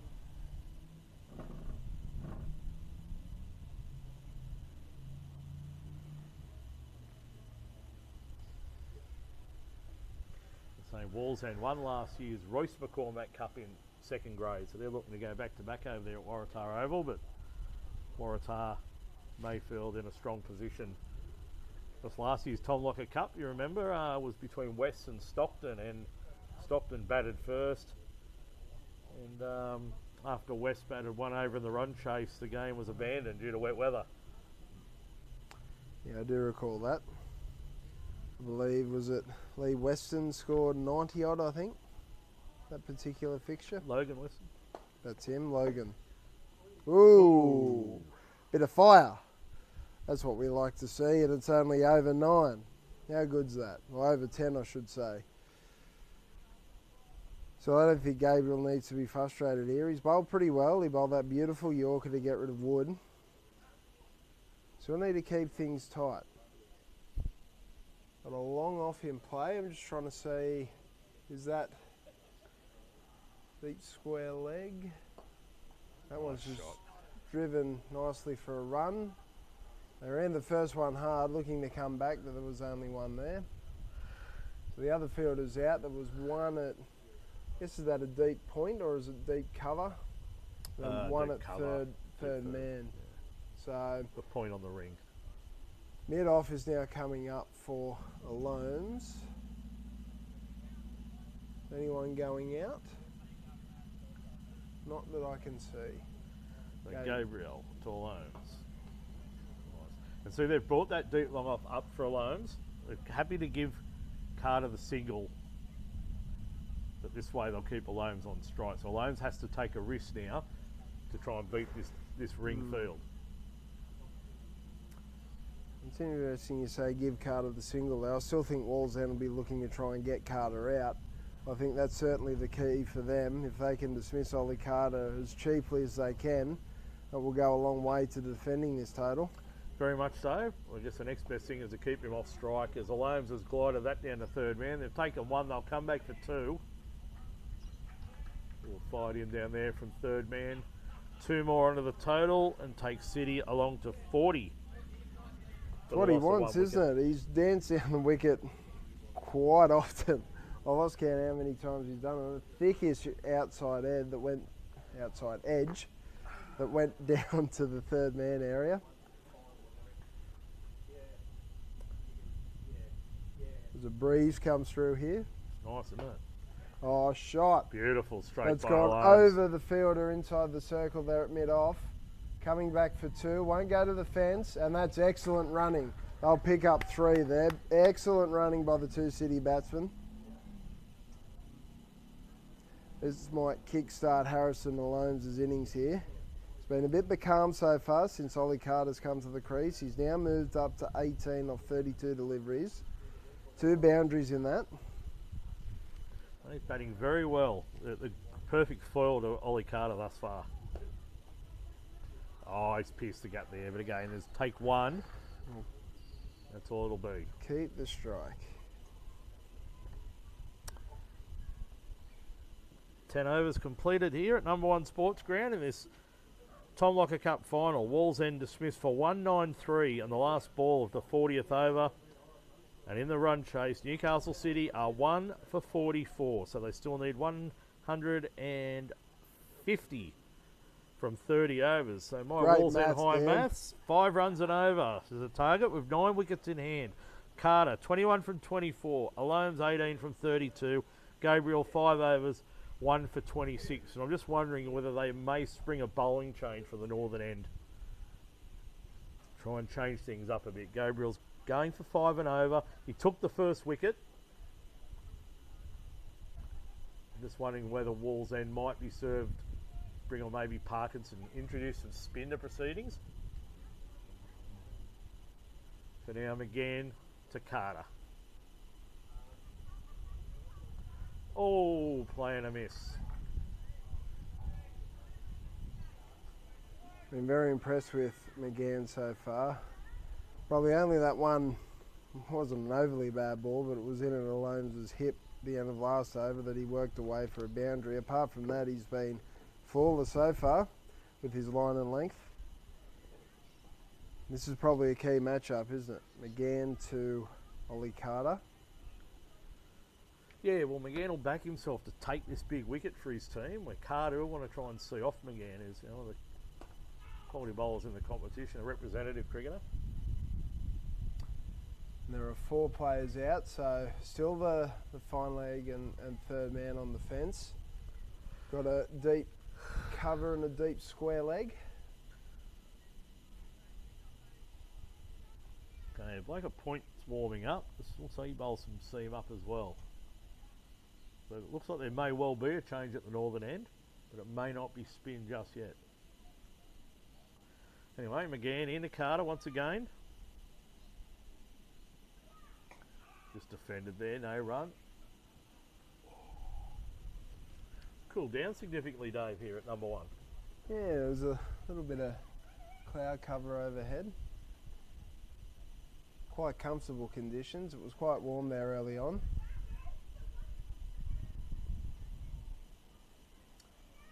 Still nice conditions for the game of cricket, Dan. Every condition's great conditions for the game of cricket, David, especially when you're retired. Absolutely. McGann to Carter. I think pace off there. He's hit it straight to mid-off. But again, well ran. He knew exactly what he was doing there. Single off the 4th ball of the over. Rotates the strike. Brings Alomes back on strike. 1 for 45. Very good cricket. And the bowling's as tight as it is. That's what you need to do. You need to look to try and rotate, get off strike. Give the bowler something different to think about and keep that scoreboard ticking over, and he's done exactly that. He seems like an absolute quality batsman.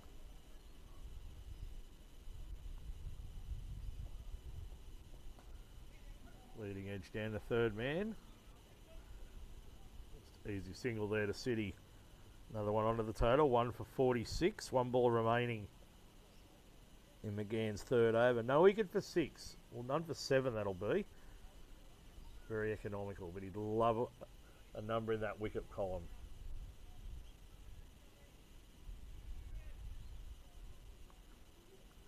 Five on the offside, 4 on the leg. Again, finishing off his 3rd over here in a game to Ollie Carter.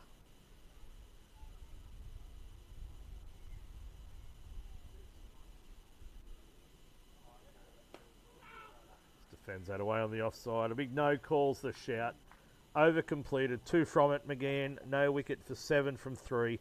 And Newcastle City Sabres 1 for 46 from 11. Harrison Alomes 19 from 33. Ollie Carter 22 from 29. And yeah, things it's got that feeling that something's about to happen.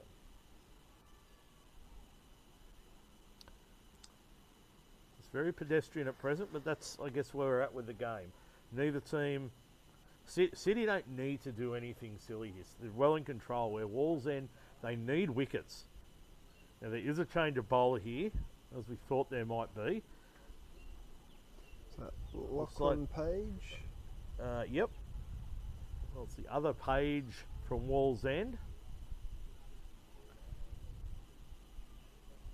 In the next chapter of the northern end here at number 1 Sports Ground. The Market Town end, if you will, Dave.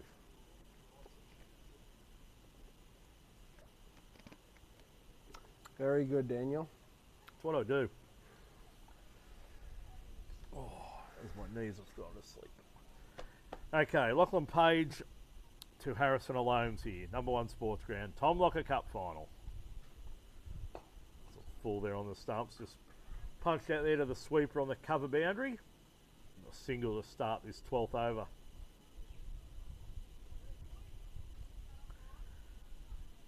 It was interesting you were talking about bowling changes. I think in the Wallsend innings when it really changed was when, you know, they brought the spinner on, but they also, they made a double change. I think they got 5 wickets between them. Yeah, that was Rosa and Fowler. Yep, Rosa and Fowler. Fowler bowling his off breaks. Rosa bowling seam up. Yeah, but City did open with left arm orthodox with Harry Campbell too. That's true, but those two were able to change the game when they came on. Wallsend will be looking something similar here for Page, or maybe the spinner when he comes in. Parkinson, yep.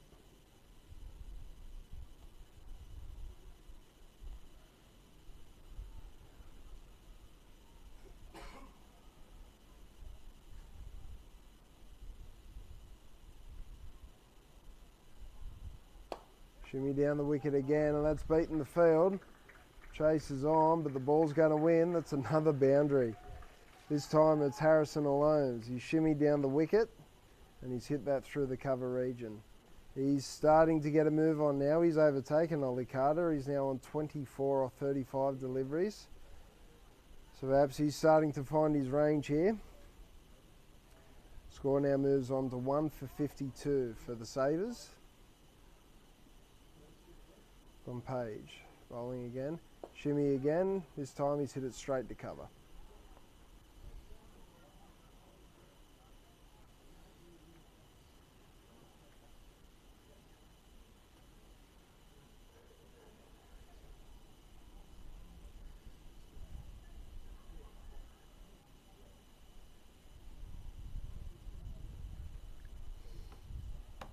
Alomes on strike. Page again. Dance down the wicket again. 3 balls in a row he's done that. Well, come off there, the boundary a couple of balls ago. To me, it's a very high risk play. But it's one he's comfortable doing, so it's certainly worked for him. Well, he's 24 off 36 now. He's got that strike rate up to 66.6666666 repeater. Is that more Wallsend High School maths coming out? I think that's more Wallsend High School detention. Anywho. No comment. Page to Alomes. Defends that away on the offside. Stays in his crease for that one. 6 runs off the opening Lachlan Page over. 1 for 52 off 12.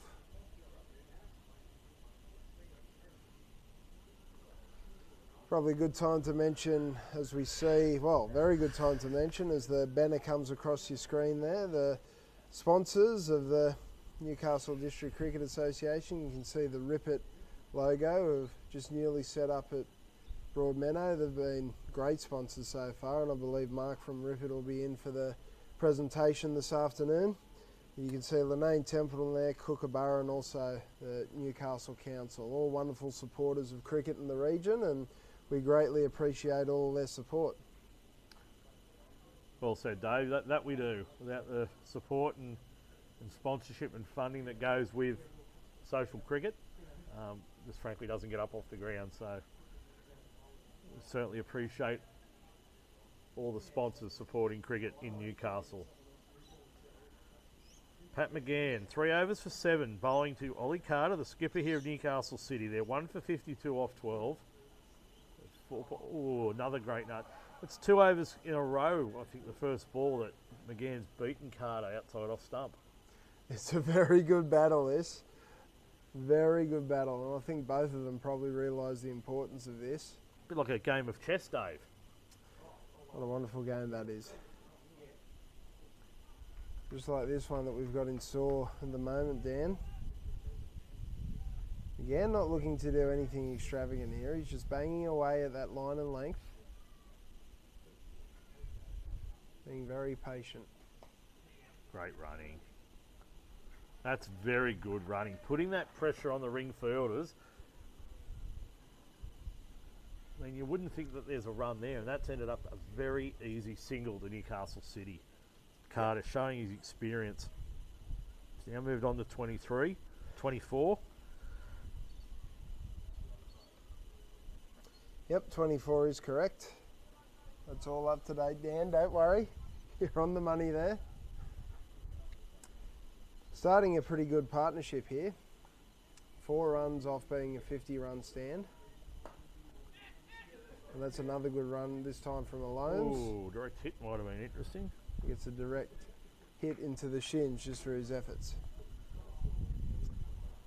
Yeah, so after that early loss of wood, these two putting on...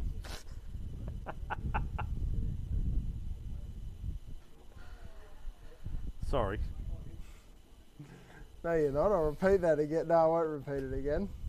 So 54, 47 run stand. These two have batted really, really well, and it's what City needed. Get themselves nicely established in this innings, setting a platform. Nice. Nothing worse than that early loss of wood. Carter very risky there, playing it around the corner for a single. Another one onto the Newcastle City total.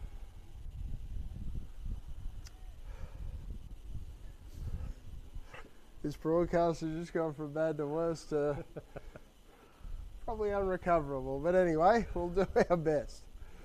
McGann now into Alones, charging in from the southern end here at number 1. Oh, he's aggressive there through the covers, beats the ring fielder. It'll just be a single though. Cover fielder there, firing that in. 1 for 7. It's closing in on a 50-run partnership between Alones and Carter for this second wicket. Wallsend really need a wicket. They really need to break this partnership. They're a chance of defending 193 here in this Tom Locker Cup final. McGann going to close out his 4th over here at Carter. Defends that back down the wicket. No run. Over completed, and that's 13 overs in the can, and Newcastle City, in pursuit of 194 for victory, are 1 for 56.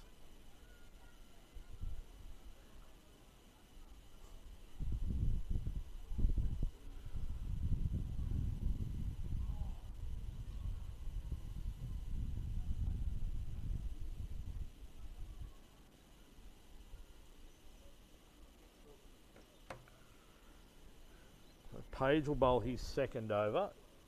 His first over went for 6. Correct. Alones 26. It's actually jumped Carter. Yeah, I mentioned that before.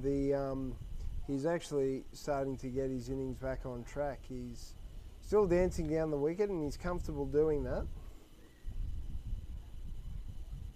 He's been a key contributor to this partnership now. Worth 49.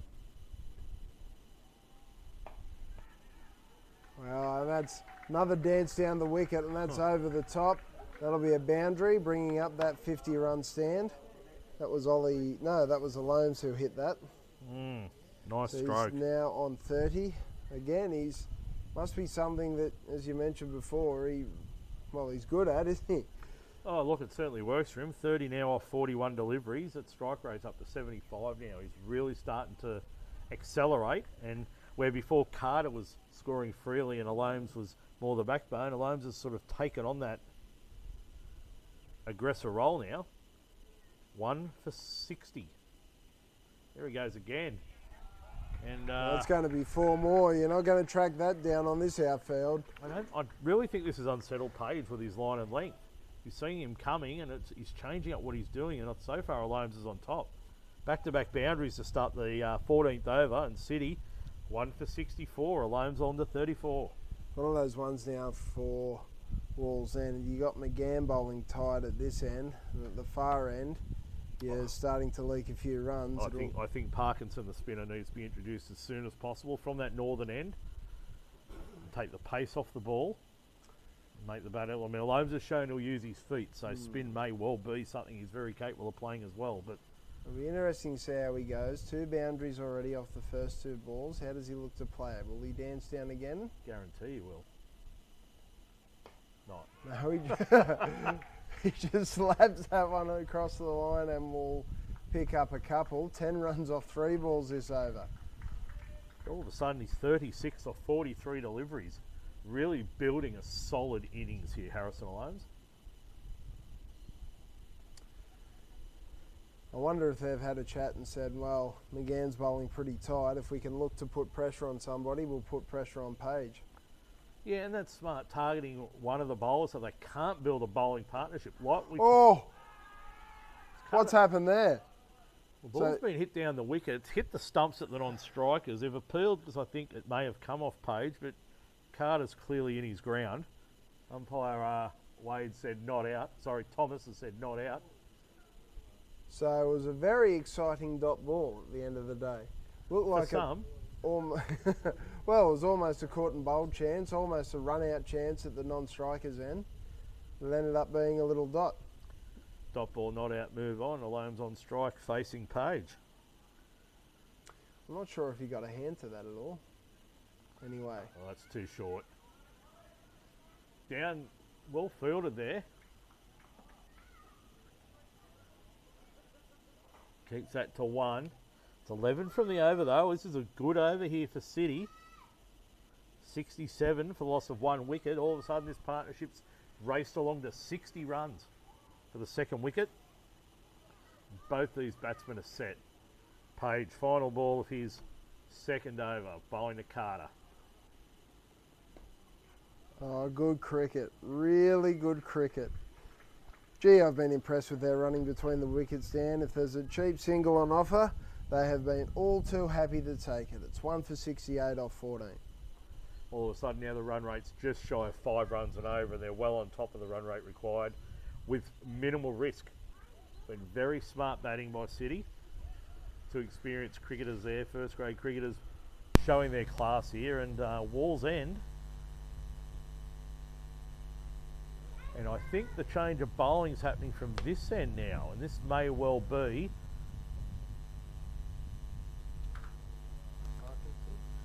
number 5.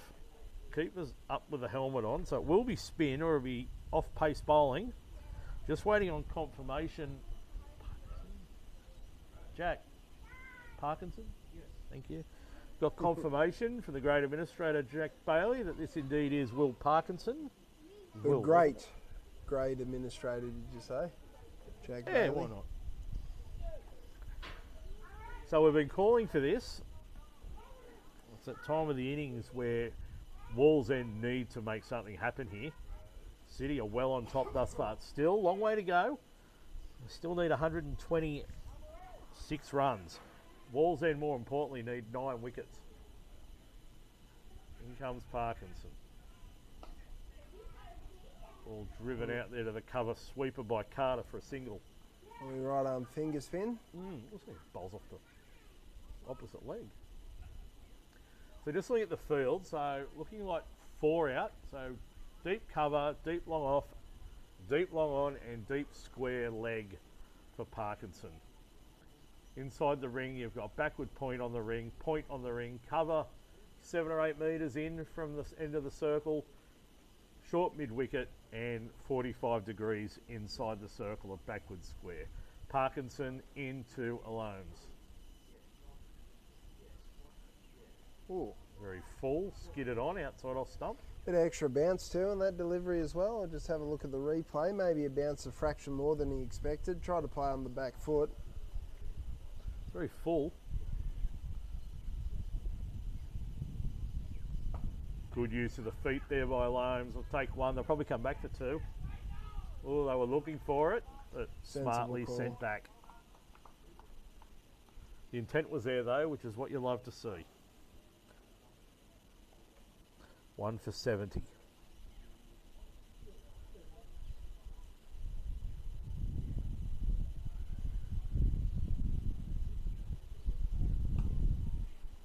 Carter's driven that. Just out to deep extra. Just another single, ticking over the score.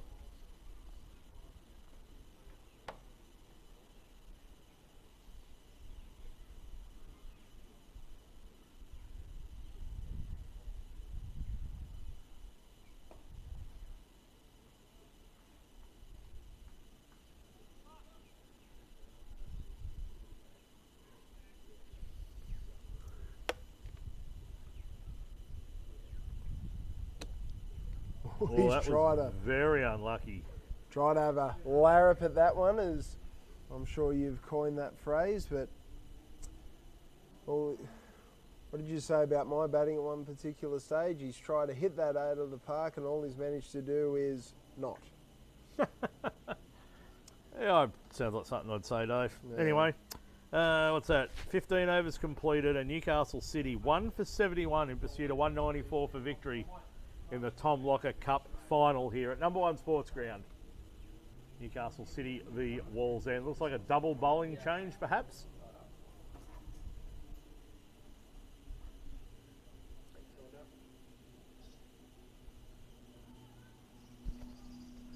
You coming back? I'll try to, but I'll see how I go. If you don't, you just want me to take your laptop and get it back to you, whatever. No worries. Alright, thank you.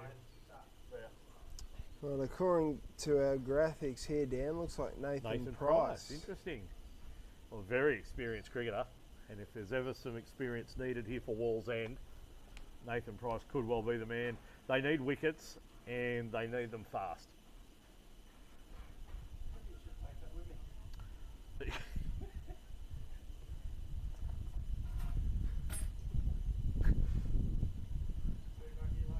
Yeah, mate. Nathan Price into Ollie Carter. Line and length there, stump to stump, defended away on the offside.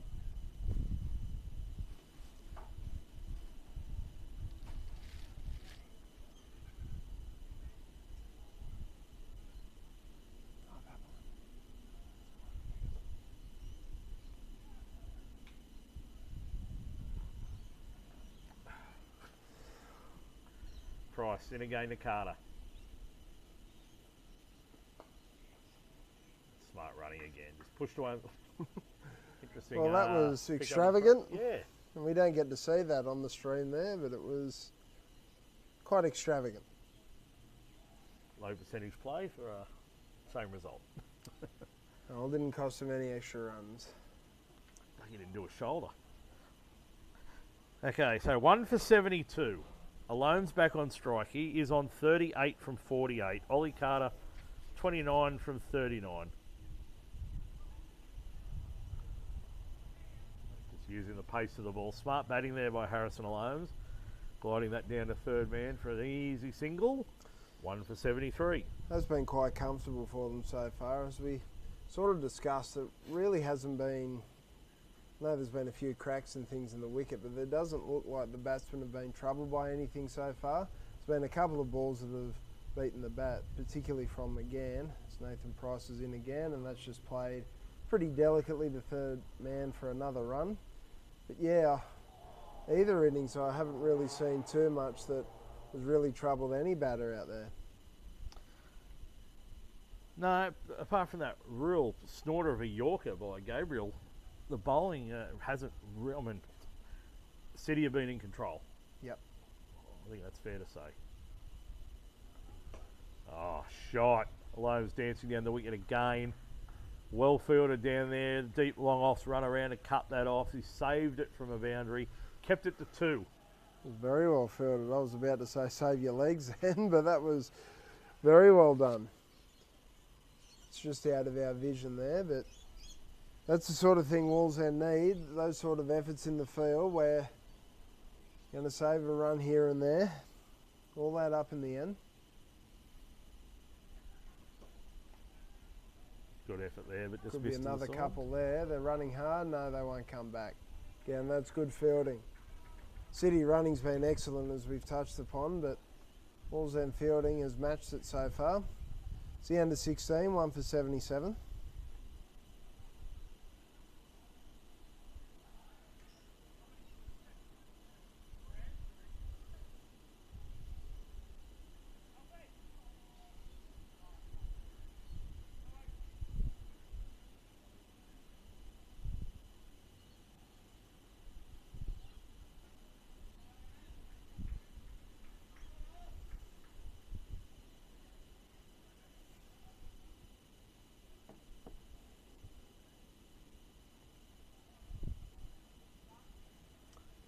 Now this is interesting, Dan. Are we seeing another change again? It doesn't look like Will Parkinson. He only Jacob bowled. Page is back in the attack. Bowled 3 overs early on, took none for 13. Okay. 1 over of Parkinson. And he's been hooked. I'm just wondering whether Price Change bowled that of over ends. to get Parkinson back up to the top end, which is where I thought he might have bowled, having seen all those cracks out there on the wicket earlier. We'll see if that's the case.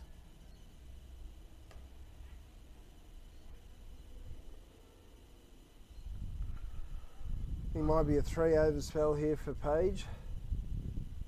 Or do you try and... It's interesting. I probably would have kept McGann on, to be honest. I think he was probably looking the most dangerous of the seam bowlers so far. Well, Wallsend need wickets. It's where are these wickets going to come from? And he's dancing down the wicket again.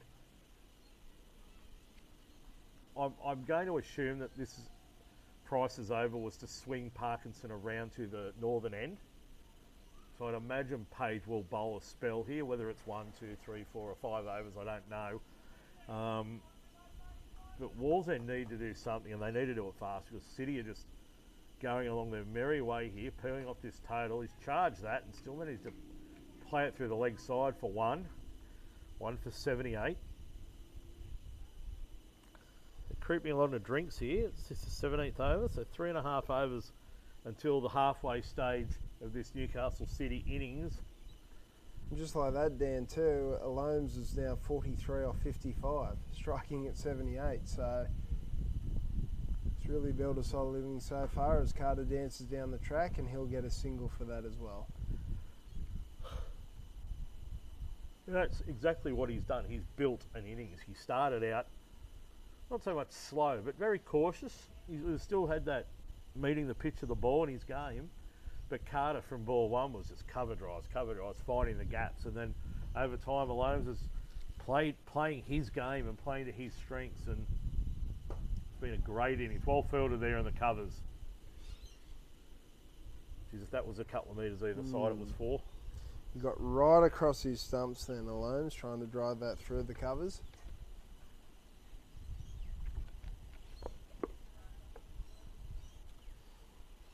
Tidy over so far from Page though, only 2 from it. See if they can start to build some pressure. That's a bit Should get 2 there. edgy, but we'll come back for 2. And he moves along to 45.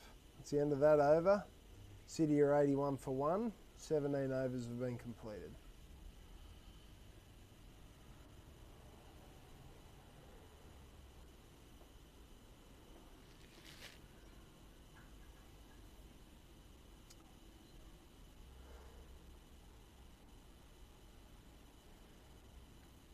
Well, looks like we've called it.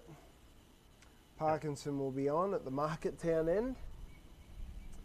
So we'll see how he goes from this end.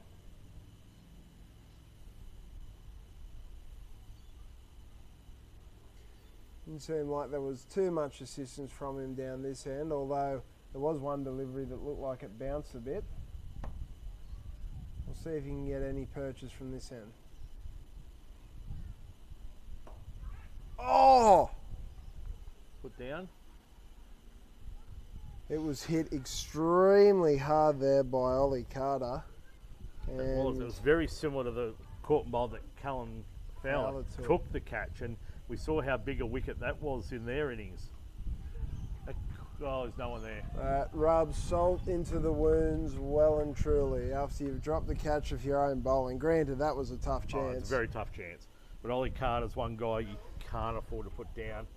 And then he's backed that up with a boundary over cow corner for 4, just inside the fence.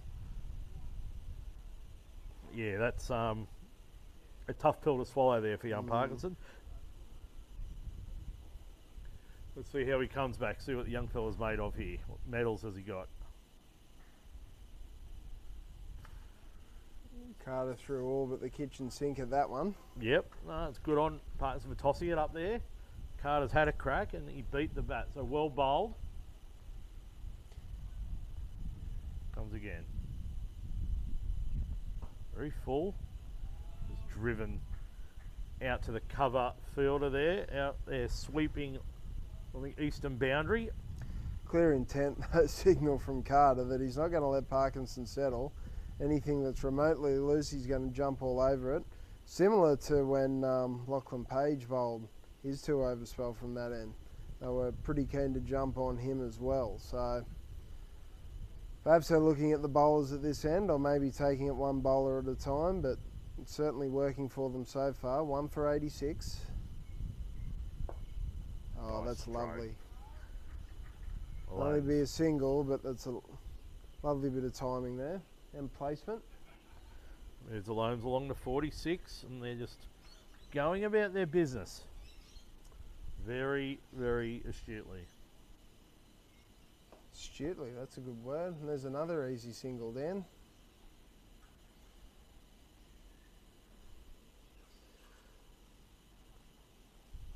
So in over which you say that Parkinson hasn't bowled badly, it's gone for 7, and the score's now 1 for 88 off 18. 106 required off 22, so very achievable, but 9 wickets in hand is the big key in City's favour in this Tom Locker Cup final. Quite overcast now, that sunlight's just been covered right up. Very cool out there in the field now, and very comfortable for both teams, I'd imagine.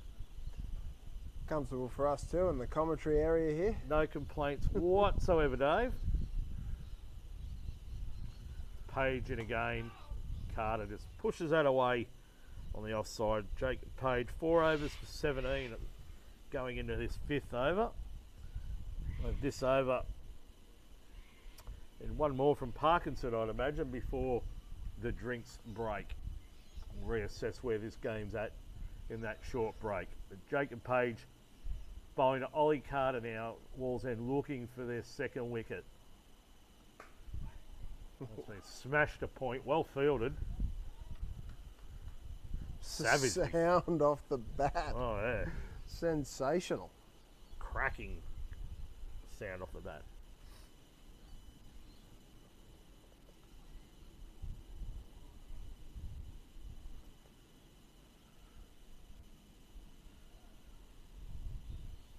See what Page has got this time into Carter. He's done that all innings, and that's just kicked back to the bowler's end. That is very, very good running again, and we've said it at nauseum so far this innings, but it's made their task a lot easier. They're running between the wickets. They've looked untroubled. There hasn't been too many close chances even with the running between the wickets. It's very smart batting, and you've just got to be awake every ball, and it shows the level of fitness these pair have got as well. Nicely worked to 3rd man for another run. 47 now alone, closing in on a half century. After a shaky start, he's certainly batted very well. He's backed his game, the shimmy down the wicket, and it's come off with 5 boundaries for him so far.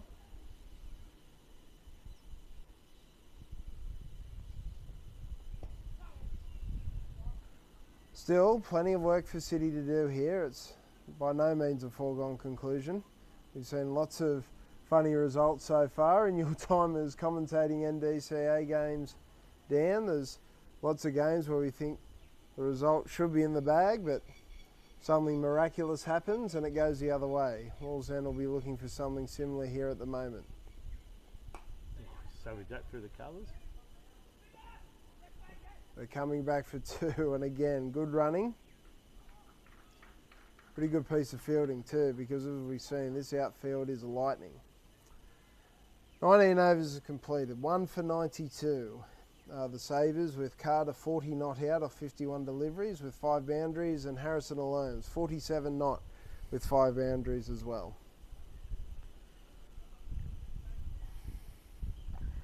Yeah, very measured run chase here by City. 102 runs, 21 overs, so, and it's been risk-free. I mean, the one drop chance was a very, very tough chance caught and bowled. We saw in Parkinson's previous over, it was smash back. You know, give him the benefit of the doubt there. 1 over to drinks here. I wonder if the intent will still be the same against Parkinson. I think they'll just do that until the end of the over, just take the easy singles when they're available.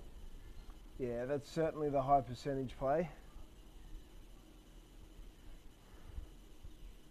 Harrison Alomes 48 now. Ollie Carter 40. Will Parkinson into him. Looking for one, but not there.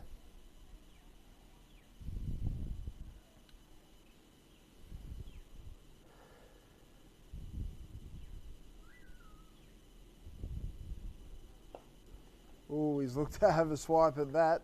Sent it straight back to the bowler, and that's well fielded at the end by Will Parkinson. Doesn't concede a run there. Carter's certainly looking to hit him straight. Shimmies down the wicket.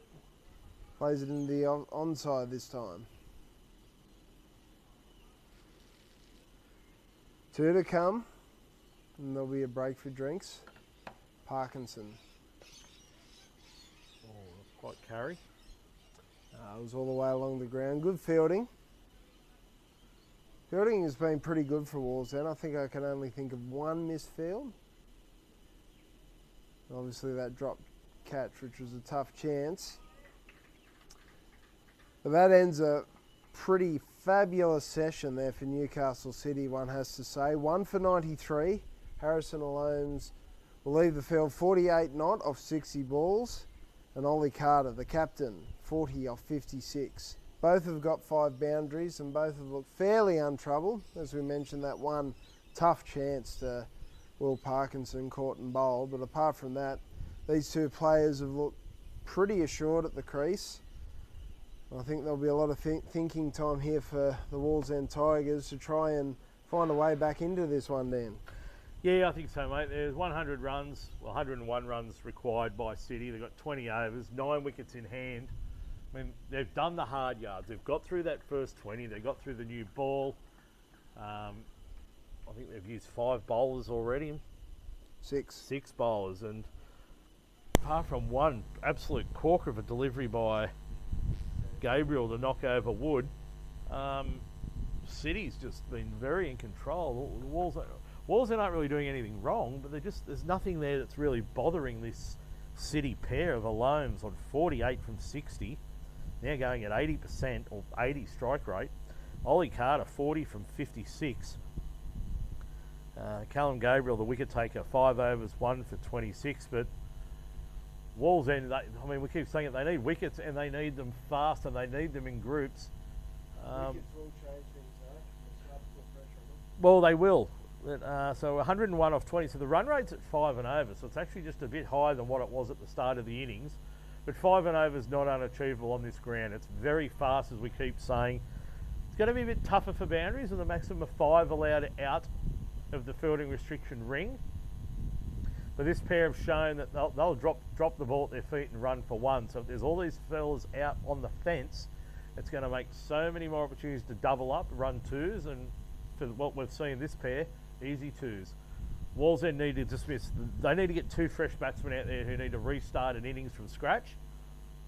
and bowl as many dot balls as possible. But at present, if City are allowed to go about this, I guess at the same urgency, City have got one hand on the Tom Locker Cup at present. Wallsend, they need 9 wickets. City need 101 runs.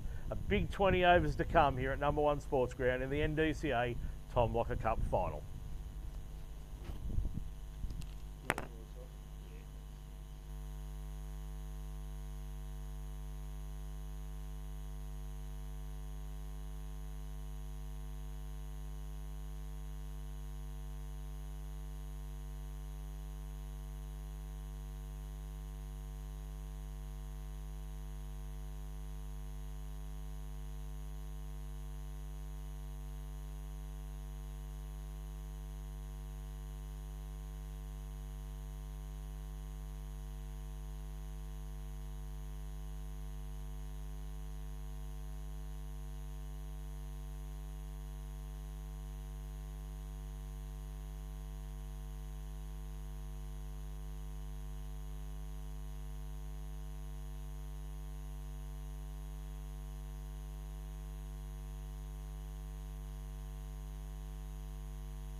Welcome back everybody to number 1 Sports Ground for the final, the Tom Locker Cup for season 2023-24.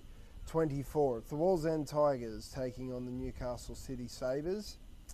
Wallsend Tigers have been bowled out for 193 off their 40 overs.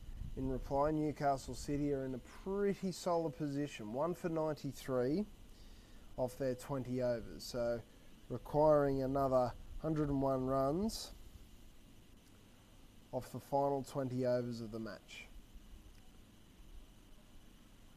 For City, Harrison Alomes is batting 48 not out off 60 balls. Captain Ollie Carter's 40 off 56. For the Wallsend team, pick of the bowlers has been Callan Gabriel so far. He's the only wicket taker. He picked up Dubs Wood, who only made 4. He's got 1 for 26 off 5. Patrick McGann, who I think's been, probably one of the better bowlers today. He's got none for 11 off 4. But they need something here. They need something to spark them, get them back into life. Otherwise, this game will start to slip away pretty quick.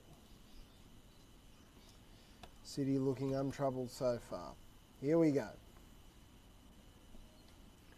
That's pulled away. Looking for 2. We'll settle on 1.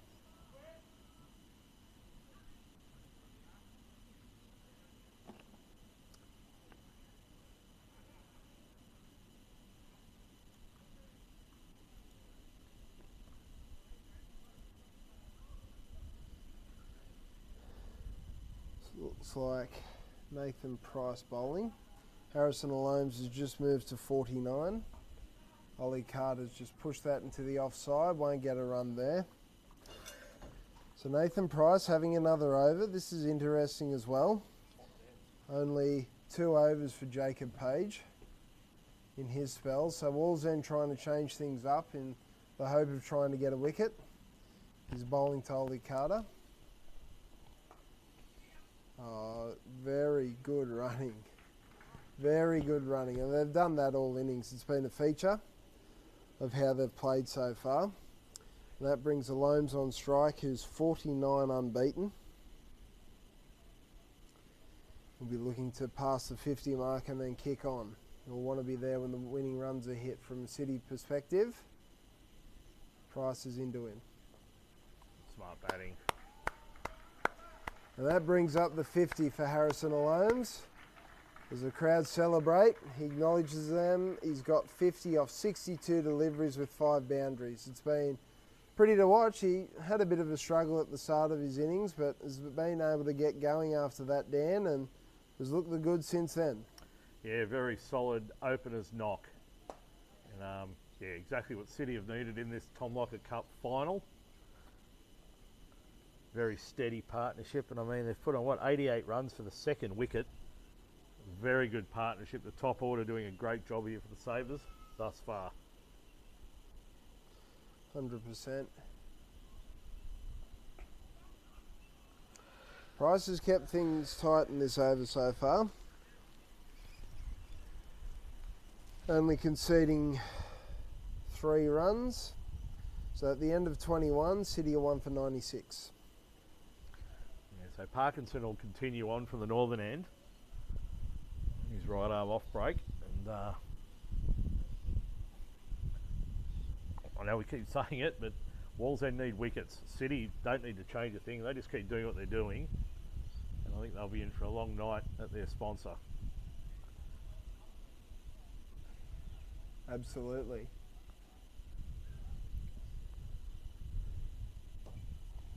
It's another comfortable single to Alomes. May look for 2, but decide against it. Yeah, they've done pretty well there, that fielder, particularly to Parkinson. Easy single down to long off.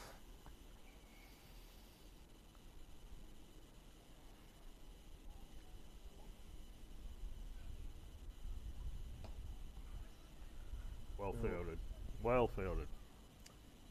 Wallsend still putting in a great amount of effort in the field, and they need that. They need to spark something here, whether it's a good stop or a great catch or a run out. They need something here. That's a bit top edgy. It's going to be a fourth safe. And it should race away. The fielders are converging, but the ball's going to win that race. Make your own luck, don't you? When things are going well, things go very well for City, and when things aren't so well, they seem to go from bad to worse. And well, that could have gone anywhere. Luck favoured City there, and another boundary onto the total.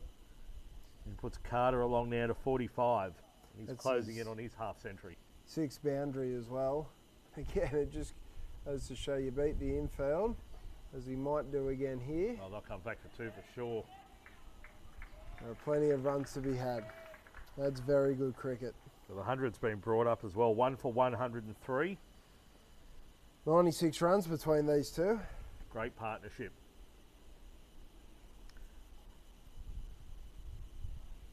Parkinson, what can he do here? Tosses it up. And that's been hit pretty well. I don't think the fielder's going to get to that. That's 4 more. And that brings up Ollie Carter's half century, his 7th boundary, and only off 64 deliveries.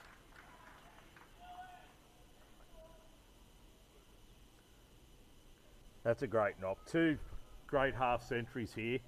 Harrison Alomes and Ollie Carter. And this partnership now sits at 100 on the dot. Now they just need to continue along their merry way. They've reached personal milestones there, but they'll both want to be there at the end of this game. Still a whilst away to go. But at the end of the 22nd over, an 11 run over there for City. 1 for 107 from 22. Alomes 51 off 63. Carter 51 off 65. And Parkinson after 4 overs, no wicket for 22. So it looks like Wallsend are going to persist with Price here. He bowled pretty tight the last over. You persist with Parkinson. Probably give him another over. He did create the chance a couple of overs ago. He's the only bowler that really has looked like chances occurring. I mean, the top edge for 4 down here, it could have gone straight up. The tough caught and bowled chance, I just think pace off the ball is what Wallsend need. I don't know whether they have another spinner in their arsenal. I'm not sure with the... I think Jack Bailey was talking about maybe Jacob Montgomery to bowl some... Yeah, the skipper. And it may well be time for the skipper to Paul Ranke. They need something. 1 for 108. There's a 101 run partnership for the second wicket. You don't need a degree to realise that they're not going to contain City. They need to bowl City out. City are there at 40 overs. They'll well and truly have the runs. Yep. That's Beautiful a nice stroke shot. there. Oh, they're going to take on the arm. Took on McGann out there in the deep cover boundary, and they've done it easily. They're just starting to get a bit of a wriggle along now. 1 for 110. It's been pretty impressive to watch, isn't it? Just the batsmanship of both these players, the way they've gone about it. I think the highlight for me has definitely been the running between wickets, how they've been able to rotate strike and continually put pressure on the bowlers.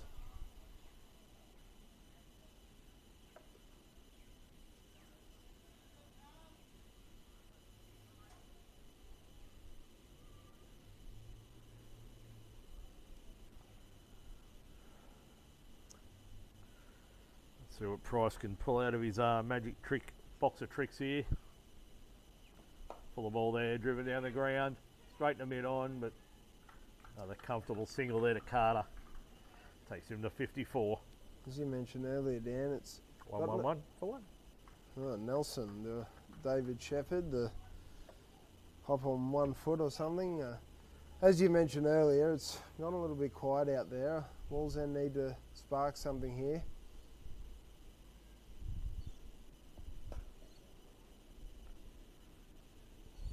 Played away comfortably. We got 4 ones actually, 1 for 1-1-1.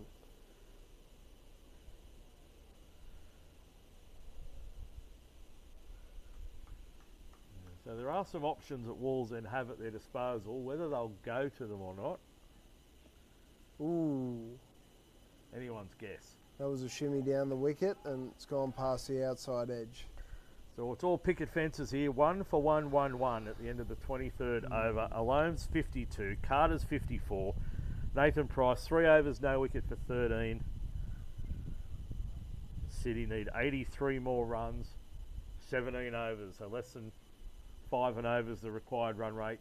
Wallsend's job is simple. They need 9 wickets. They need to bowl City out. I think that was the first one that's beaten the bat for a little while. It feels like it. We're hearing the Yeah. sound of ball on leather on willow quite a lot here this afternoon. Yep. Very cool afternoon. Breeze has picked up a little bit. Absolutely. It's quite pleasant now. Right, does this have the sense of something's going to happen? We've been thinking something might happen. City have shown that they're not going to let Parkinson settle. They're looking to take him on, whether it be sweep shots or using their feet down the wicket and hitting him over the top. They haven't let him settle at all. None for 22 off 4 overs. I believe they'll continue. He's got 3 out on the leg side fence, deep mid-on, deep cow corner, deep square leg. He's also got a deep cover on the fence. His mid-off is in the ring. Mid-on's, I guess, in line with the crease. 45-degree fine leg inside the ring, point and cover. Sweep shots on. The ramp shot. Just thinking with that field, the sweep shot's on, you get it past the fine leg, it's going to be 4. And he plays the ramp. Well, there's no one in that quarter of the field, so I guess it's a smart play if you can play it. And again, where they are in the game, do they need to do anything like that? No. But can they get away with it at this point? Well, yes, they can.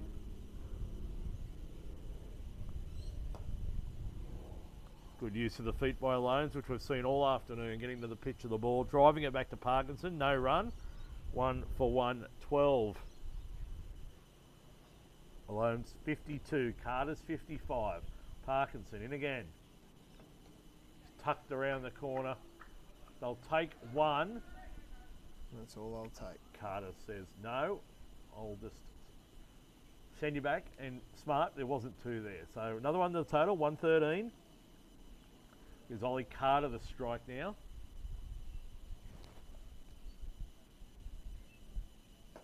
Gone hard and straight. Deep mid to get on. around. Great diving effort, but couldn't get there in time. We might not be able to see that on our vision here. Great shot by Ollie Carter down the ground, basically in front of the sight screen. Good aggression there, good use of the feet. They've taken that quadrant off. Now Carter could risk it and try and take him on, but he's hit it down to no man's land where there is no one. Mid off is up, so he had to really mistime that to be a chance of getting caught. Smart cricket there by Ollie Carter. He might go again here. He's dabbed that away there and just outside right on the ring there at 45 degrees. Takes him to 60. The score to 118. Alome's back on strike for the final ball. And 7 off it so far, with 1 to come, with little risk. They're happy taking Parkinson for a runner ball. Oh, and that Leading edge. Hit the leading edge. Will they come back for a second? No, they won't. So a very good over for City, that one. 8 off. 119 for 1 off 24.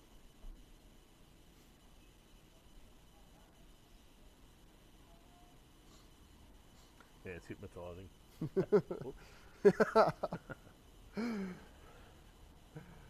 So 75 more runs required by Newcastle City. 9 wickets required. Is that 96 balls? 16 overs by 6 is 96. Well done, David. Thank you. Warners Bay High maths comes in handy too sometimes.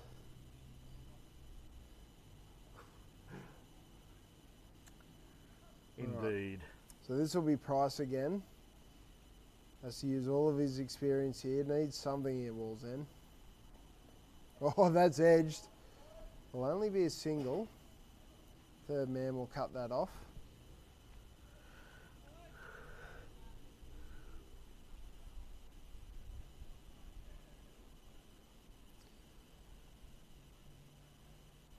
I think we've witnessed a pretty class partnership so far. Already worth 113. Price, what can he do? Was it pretty pitched up? Just push through the covered region for another single. The great John Stevens out at Toronto Hotel this afternoon, Dave. Excellent.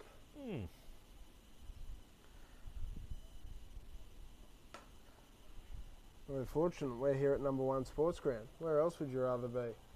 At this time of the day, nowhere, right here. After 7:30 tonight, Toronto pub. Won't be happening, I'll be sleeping. Big day tomorrow. Anyway, Nathan Price bowling to Harrison Alomes. Tom Locker Cup final. Down the leg side, he's gone under that. Has that gone all the way? No, One bounce. We'll kick along for another boundary. Good shot there, Dan. One of the few aggressive shots we've seen from Alomes through the leg side in front of the wicket. He's been able to pick them off backward of square. That's a glorious shot. Takes him along to 59 and 72 deliveries, 1 for 125. Beautiful shot. Oh, that's even better. Danced down the wicket and hit it inside out over cover. Great shot. That's his 7th boundary. He moves to 63 and things are starting to slip pretty quickly here for Wallsend. 10 off the over with still 1 ball remaining. Price won't like that at all. I wonder if he might dig you one in here. To the young whippersnapper. A little bit. Back of the length, but that's timed pretty well. They might look for 2 here, and they do.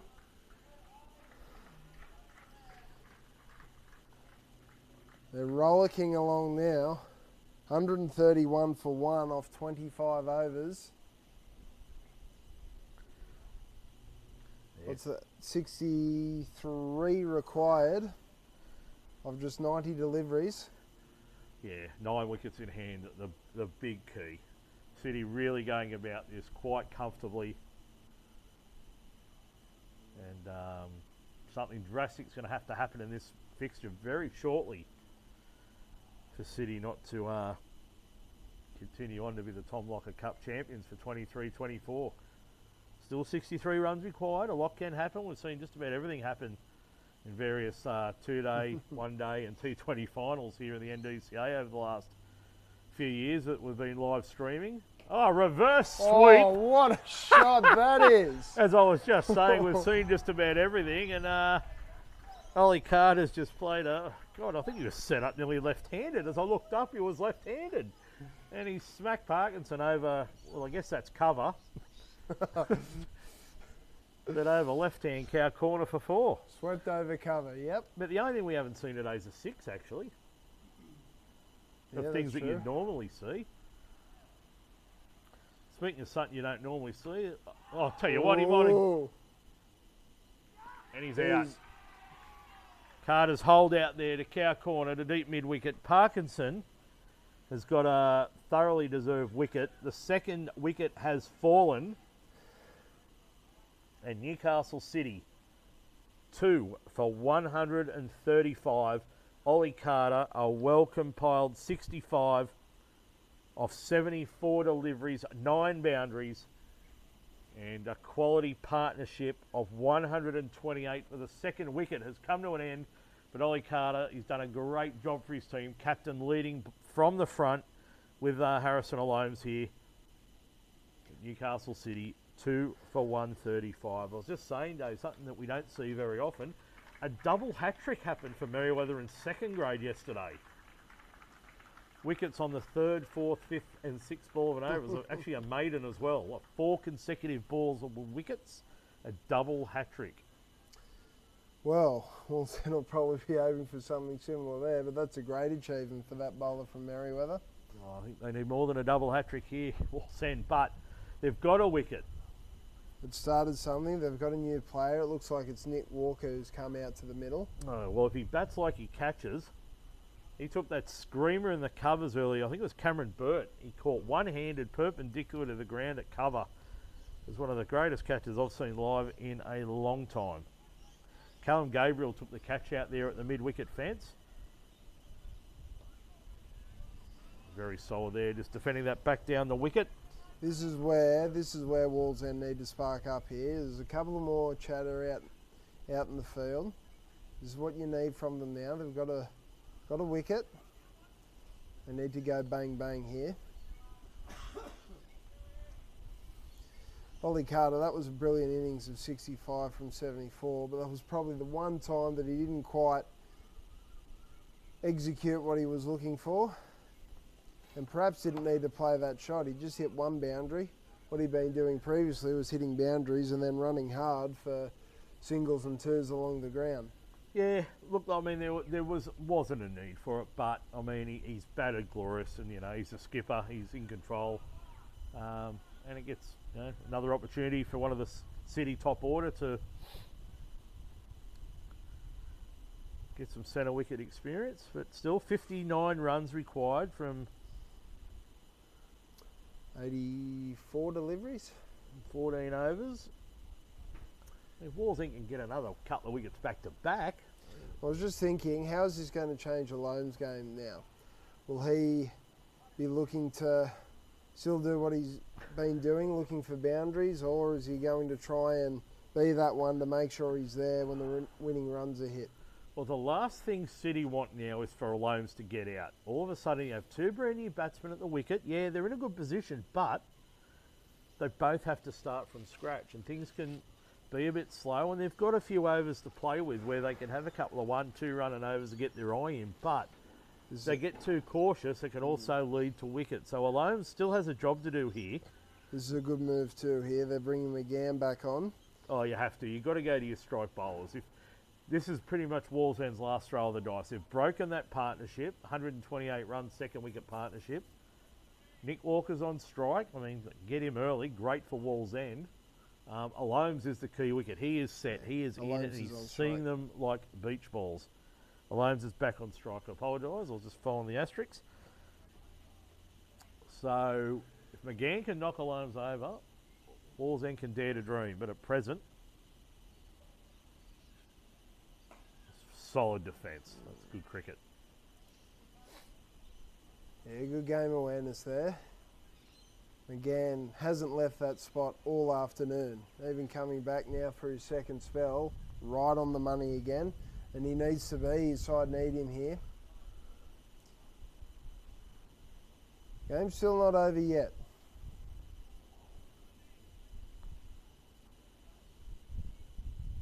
.59 runs is still a fair bit.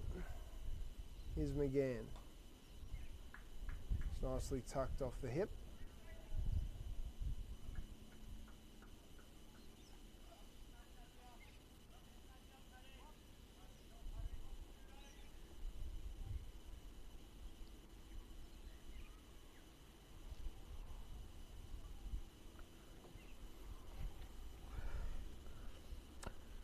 Two for 135.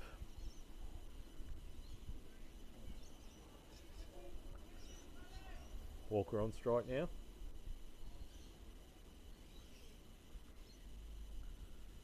Comes McGann.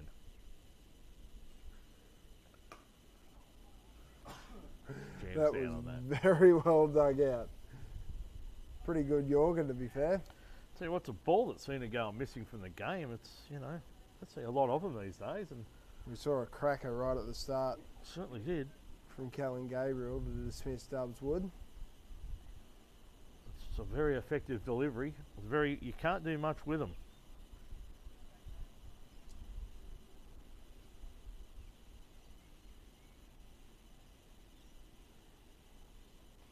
Wow, what a shot that is. That's just been whipped off his hip.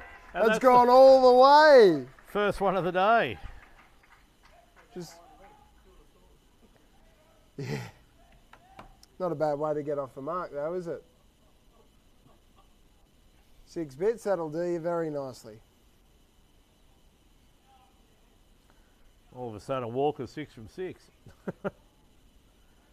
Yeah, well, where do you bowl to a guy who can just pull something like that out? This will be very interesting. I have to focus on what's going on now. 2 for 142. McGann in again to Walker. It's well bowled. Good comeback. Full and straight.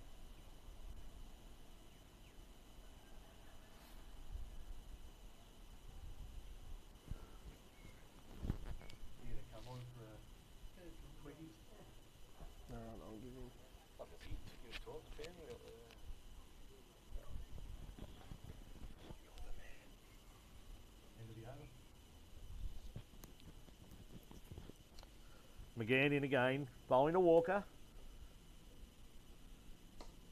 Very risky, pushed on the onside.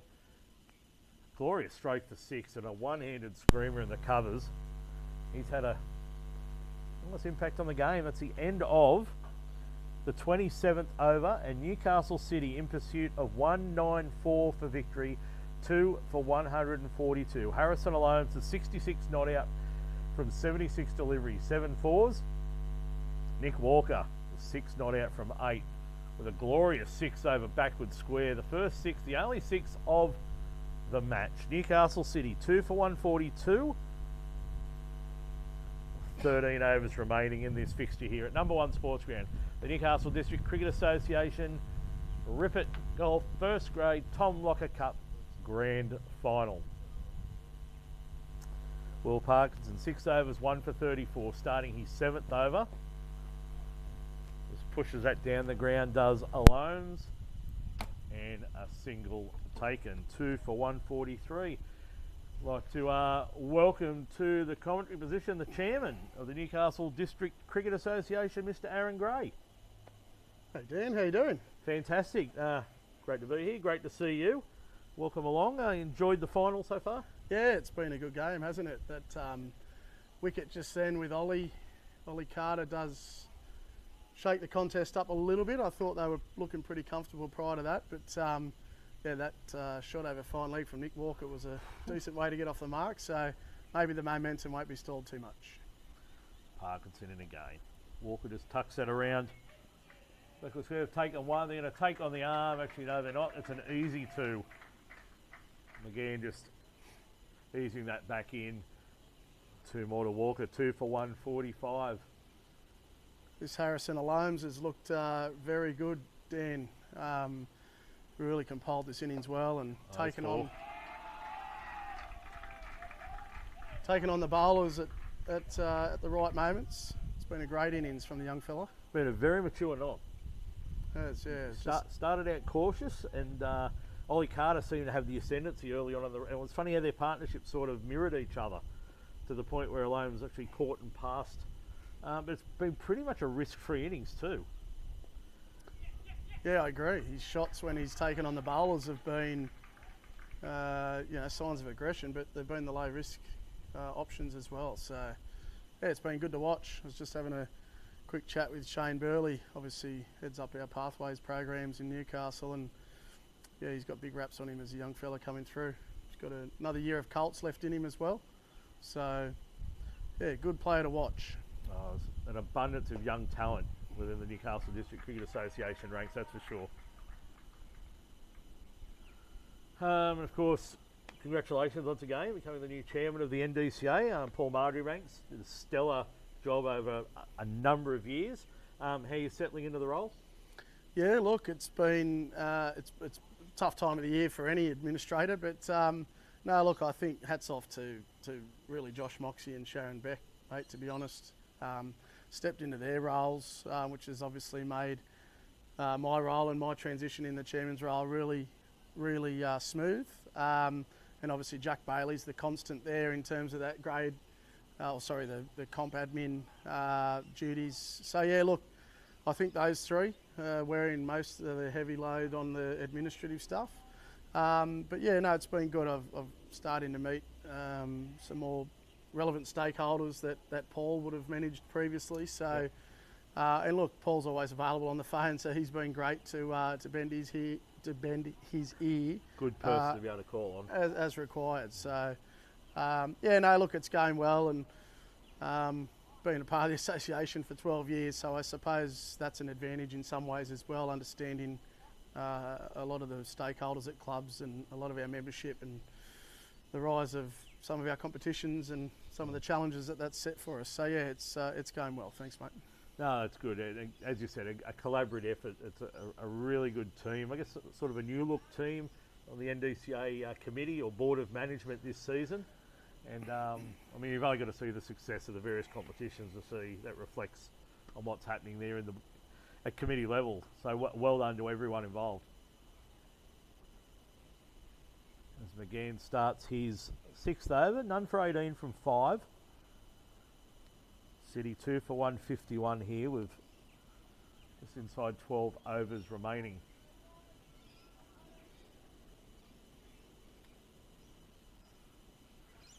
It's a cracking ground here today too, Dan. I probably need to give some credit back out to City of Newcastle. They do a great job with this facility.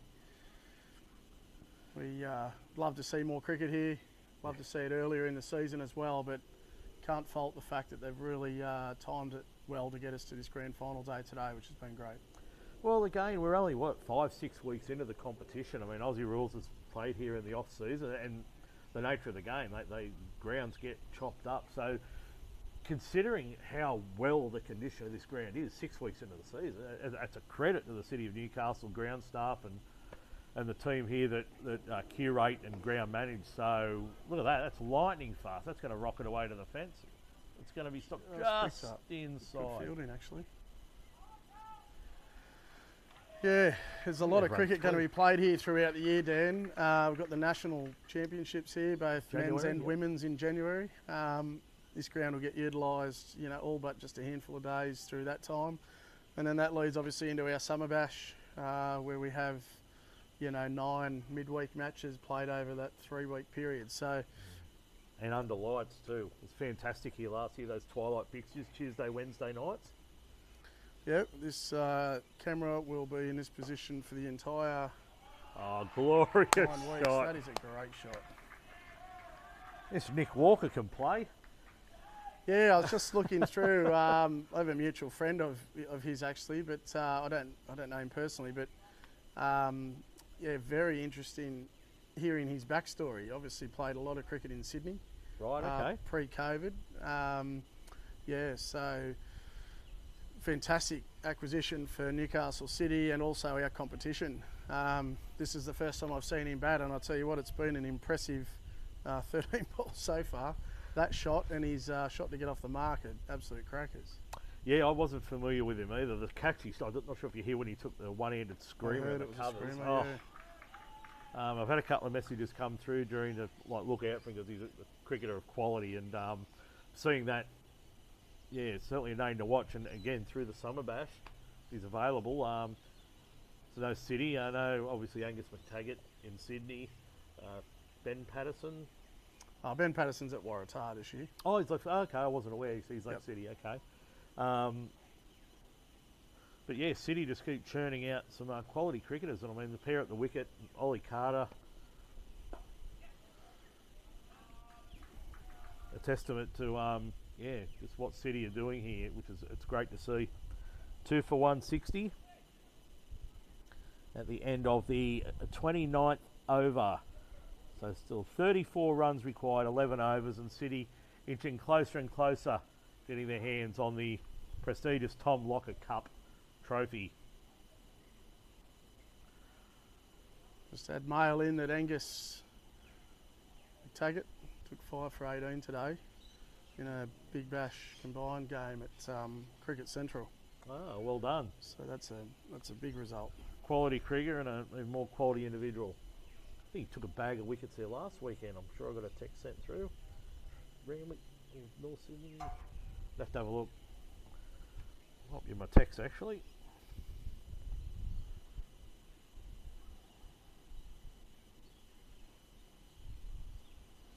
Anyway. It's like Lockie Page back into the attack for Wallsend. His first 2 overs went for 18. Bowling from the market town and the northern end here of number 1 sports ground. Alome's 72 not out and on strike. Nick Walker feels like he only just come to the crease. Is already 18 from 14 balls. What Lockie Page could do for Wallsend. Solid drive there by Alone, straight to cover, no run. Anything else on the horizon, Aaron, within the Newcastle District Cricket Association? It certainly is, mate. We're right in the middle of our women's competition, of course. So that will come to a crescendo and finals in December. So we've got about 4 weeks or 5 weeks left there. And then just on the other side of that, we have our Summer Bash kicking off on December 17. We're having quite an interesting concept for our Summer Bash launch this year. We're going to have Newcastle's longest driver over at Ripper Golf. So we're going to actually be inviting clubs to enter players into that launch event. Back in the day, they had fastest bowler comps. Now we've got longest drive. Longest drive, yep. It's a quirky little initiative, and our sponsors over there at Ripper have been extremely supportive, overwhelmingly so, of our competitions, and I think it's a concept that will just add a little bit of spice to the season launch in a really healthy way. So yeah, 15 teams obviously again this year in the Summer Bash, and really looking forward to it. It should be a great tournament, and seeing the likes of our marquee players in previous years and some of the local talent on display, it should be outstanding. Stroke there, no run. And Ripper Golf come on board as the major sponsor, or the naming rights sponsor of the first grade competition this year. Yeah, so they sponsor our the Ripper Premiership now, as it's known, the first grade competition, which obviously today's final makes up one of those formats. Then obviously they've also got the naming rights for our development league as well. They really wanted to spread their wings in terms of depth of support. But yeah, look, they're a major sponsor now of our association entirely, and they've been super engaged. Mark will be here today to present the player of the match. So they sponsor the winner of each final player of the match recipient. So yeah, they'll be here today to award the big check type ceremony at our end of match presentation. Very So no, good. can't speak highly enough of them. They've been fantastic. And So Ripper it's been Golf, great they're to see. located over there at Broadmeadow at the old District Park Tennis Centre. Correct, Is that Curly Road, yeah. So they've got their mini golf is already up and running. They've sports bars opened. Food is launching next week, and they've got the really high-tech sim bays as well. So yeah, it's a great facility, and there's more to come. They've got outdoor driving ranges and other things. Anyway, I don't want to steal their thunder because they'll have launch events of their own. But it's a great use of space over there. And it's great to see a local business on board with the local cricket competition. Yeah, and I must admit that's been their whole driving motivation, is the fact that they are local. The place is owned by local people, and they really do want to invest back into the community. And look, to be honest, sport always brings communities together. Very much so.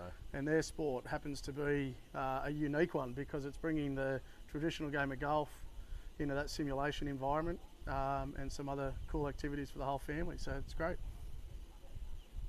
2 for 162 here at number 1 Sportswear, Newcastle City. 10 overs remaining. They need 32 runs, 8 wickets in hand. Harrison Alomes opening the batting is 73 not out. Glorious stroke there. That might Nick roll Walker. on. Who knows? Another boundary there to Walker. That's his 3rd boundary with his 6. Takes him on to 23. Love that flow. His hands through that onside shot. A serious talent in the middle order here for Newcastle City. Looked magic off his pads. No, that's great. So, of course, the women's competition with even more teams this year. Great to see that social aspect of women's cricket. More and more women playing the game, learning the skills.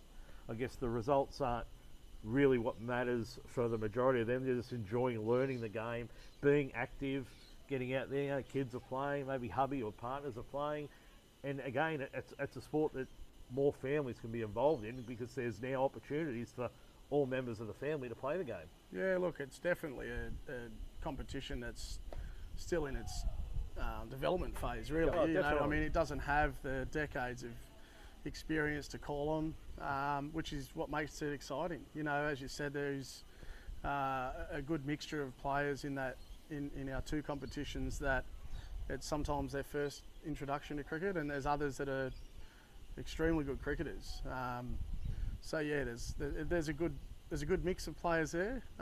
It's not a finished product, but what I love about it is that each team that plays in that has a seat at the table for us to talk about the future direction of the comp. So yeah, we're in the middle of that comp now, so we'll obviously do more reviewing at the end of it. But the feedback and the way you see them all interact at that administrative level, it's just great to see. They're all in it for the same reason.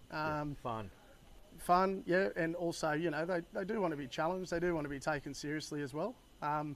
So it's definitely got that good mix. And the season launch, I'm not sure if you saw the video that came out, but the girls made that video. It was brilliant. I did see it. The Sports Collective and Sky Love It did a MCing duties. It was just brilliant, and it really did, launch the season in a really great way. I know our club, my club, Katara, we have a women's team, and they've just embraced. They love it so much, and we're very proud that I think we're the first suburban districts club to enter a team, women's team. Well, Warners Bay as well. Along with Warners Bay, and we found that's a great way for our club to not only grow but we talk of ourselves being a family-friendly club. Yep. But we can put our money where our mouths are now because there's opportunities for all levels of cricket. Whether you want to play for sheep stations, you want to play social, you want to play. We're the first suburban districts club to have a team in development league, which we're also very proud of. A father-son team, which to me takes it back to the roots of what social cricket is all about. No, that's brilliant. That is a good news story out of the suburban districts there with Katara. But there's no doubt that the women's competition makes, and having a team in that makes your club far more inclusive. Definitely. It really does bring the club together, and it may be from females already within your club, or it may be bringing people into your club. So I think it's great if it does either of those. Yeah, no, definitely. So City have crept along now. Well, I wouldn't say crept actually. They're marching along. 2 for 169 at the end of the 31st over. Nick Walker's 26 from 20. Harrison Alone 73 from 88 in a fantastic opening knock here. In the backbone of this Sabres run chase here against the Wallsend Tigers. Gabriel back into the attack. His first 6 overs, 1 for 33. Sabres looking for 25 more runs. This Wallsend club's looking very dangerous again for the entire competition this year. Obviously winning the first grade premiership last year. They piled on some runs yesterday in the first 2-day fixture of the season. Well, they do. They look like they've strengthened up again. You know, they've just got Aaron a little Whittle bit more coming depth back to in the club. batting. Yeah, Beautiful stroke. and they already batted deep last year. So obviously Pat McGann coming back from injury. You know, he'll build into his season by the end of the year, you would think. Yeah, so, and obviously you've got lots of experience there already with Nathan Price and co. Jake Montgomery, so yeah, I think we're seeing definitely the 2 best teams on display today, and should be a cracking finish here. Well, speaking of Wallsend, the Royce McCormack Cup has been completed, and Waratah Mayfield have won the Royce McCormack Cup, chasing their Wallsend's 8 for 132 down. So congratulations to Waratah Mayfield, winning the Royce McCormack Cup by 8 wickets there at Waratah Oval. And Sean Lynch, who piled on the runs for Waratah Mayfield yesterday, scored 61. And Kieran Brackenbury batting at 353, not out, getting Waratah Mayfield home. So well done there to Waratah Mayfield, winning the Royce McCormack Cup. Here at number 1 Sports Ground, the Tom Locker Cup final, Newcastle City 2 for 177, closing in on 194 is the target. And that's been put away. There's a fielder down there, one bounce. Oh, it's misfielded. That's a costly miss. Might have took a bit of a leg break down there to McGann, and Nick Walker, all of a sudden, that's 3 boundaries in a row. He's rocketed along to 38 from 25. If you had to pick a Rippet player of the match over at the Royce McCormack Cup, who would you be going with, Dan?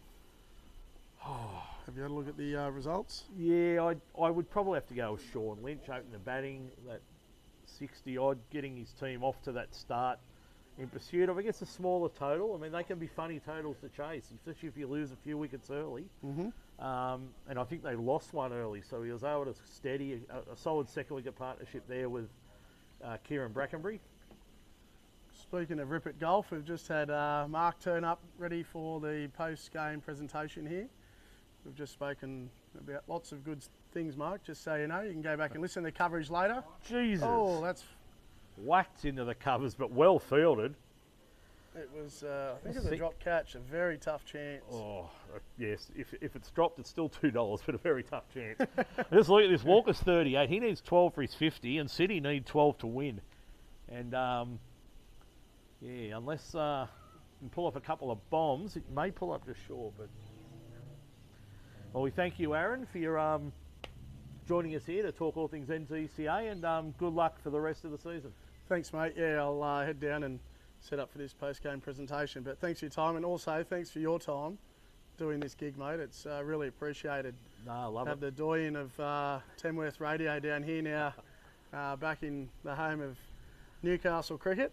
It's really appreciated, mate, so thank you. No, whenever I'm back in Newcastle, I'm available. I'll certainly put my hand up, and if required, I'd be happy to help. Harrison Alone's on strike. He's 73 not out from 89 deliveries. City need 12 runs in this Tom Locker Cup final.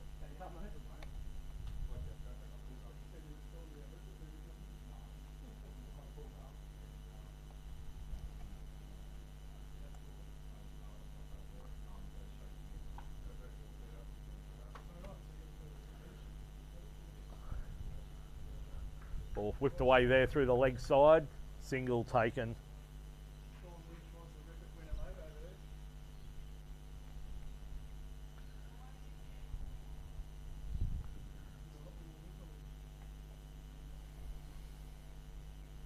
Dave. frozen.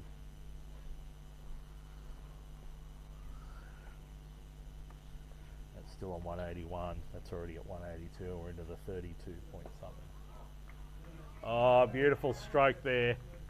Launched over the offside, trickling away into the fence. Another boundary to Newcastle City.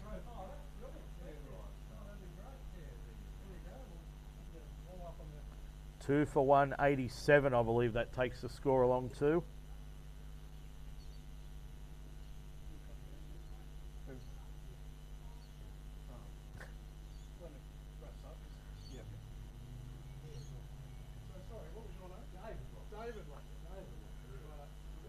That's not Price. Is it Price back into the attack?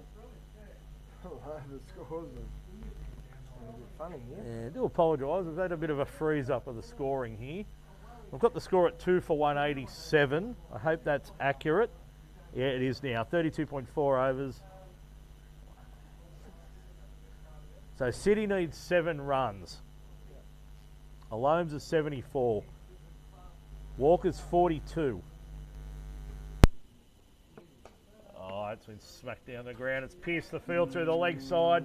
They'll take 2. Will they come back for a third? No, they're going to settle for 2. I think that was Walker then again. Hitting that away through the leg side.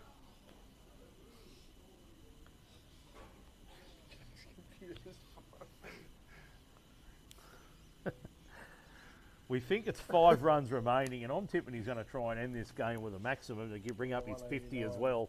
Walker's 44 not out from 29 balls, 7 fours and a 6. Whoa! Oh, a beamer. So we're going to get a free hit. Or was it front, only for front foot, no balls? No, I thought any no balls is a free hit. We're about to find out, Dan.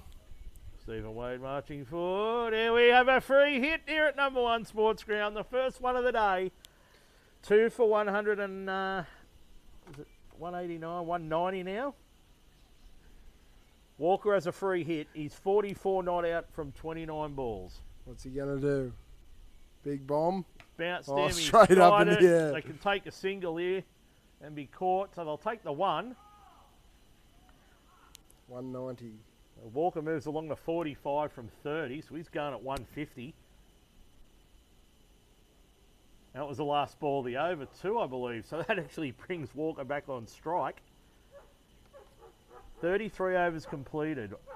Newcastle City 2 for 190. Walker 45. Alone 74. Dave Absalom. I think this could be the last over of the game. Yeah, pretty professional performance here by Newcastle City. Congratulations to the Wallsend team as well for making it into the final. As Aaron said, they're going to be a pretty strong team throughout the course of the competition, but not long left to go. You think this will be just about it, but it's going to be party time in Cityland tonight. So is this Page bowling again? Seems to Or be. is it Gabriel? Monitor's frozen. Ball just hit away there on the leg side by Walker. Another single. It takes him along to 45 from 32 deliveries.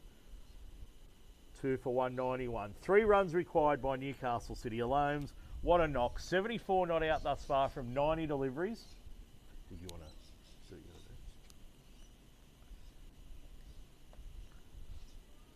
to do? Alomes on strike. Will he bring up the winning runs? He pushes that away on the leg side out to the sweeper. They run the first hard. They'll come back for 2.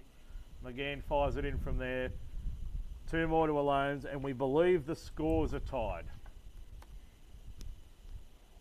Alomes along to 76. Actually, we think that might be game. Our scores are frozen. Our computers are frozen. But that looks like that is the game has been won. And Newcastle City are the 2023-24 Newcastle District Cricket Association Tom Locker Cup winners for this season. It is the first grade one-day competition in the Newcastle District Cricket Association Ripper competition. A fantastic innings by Harrison Alomes. He's batted the innings and finished on 76 not out from 91 deliveries, possibly a man of the match performance. 7 boundaries. Ollie Carter, the captain, scored 65 from 74 with 9 boundaries. Nick Walker, what an innings, 46 not out from only 32 with 7 fours and a 6. And unfortunately for the Wallsend team, it just wasn't their day. They were bowled out for 193, batting first after City won the toss and sent them into bat. All out for 193, and Newcastle City made that run chase actually pretty simple in the end. They've got those runs inside the 34th over. Newcastle City are your Newcastle District Cricket Association Tom Locker Cup champions for 2023-24. On behalf of Dave Absalom, I'm Dan Saunders. Thank you for joining us here on the live stream. We should give a shout out to the umpires, Scott Thomas and Stephen Wade. A great game by both of them gentlemen. We thank you for tuning into the NDCA live stream.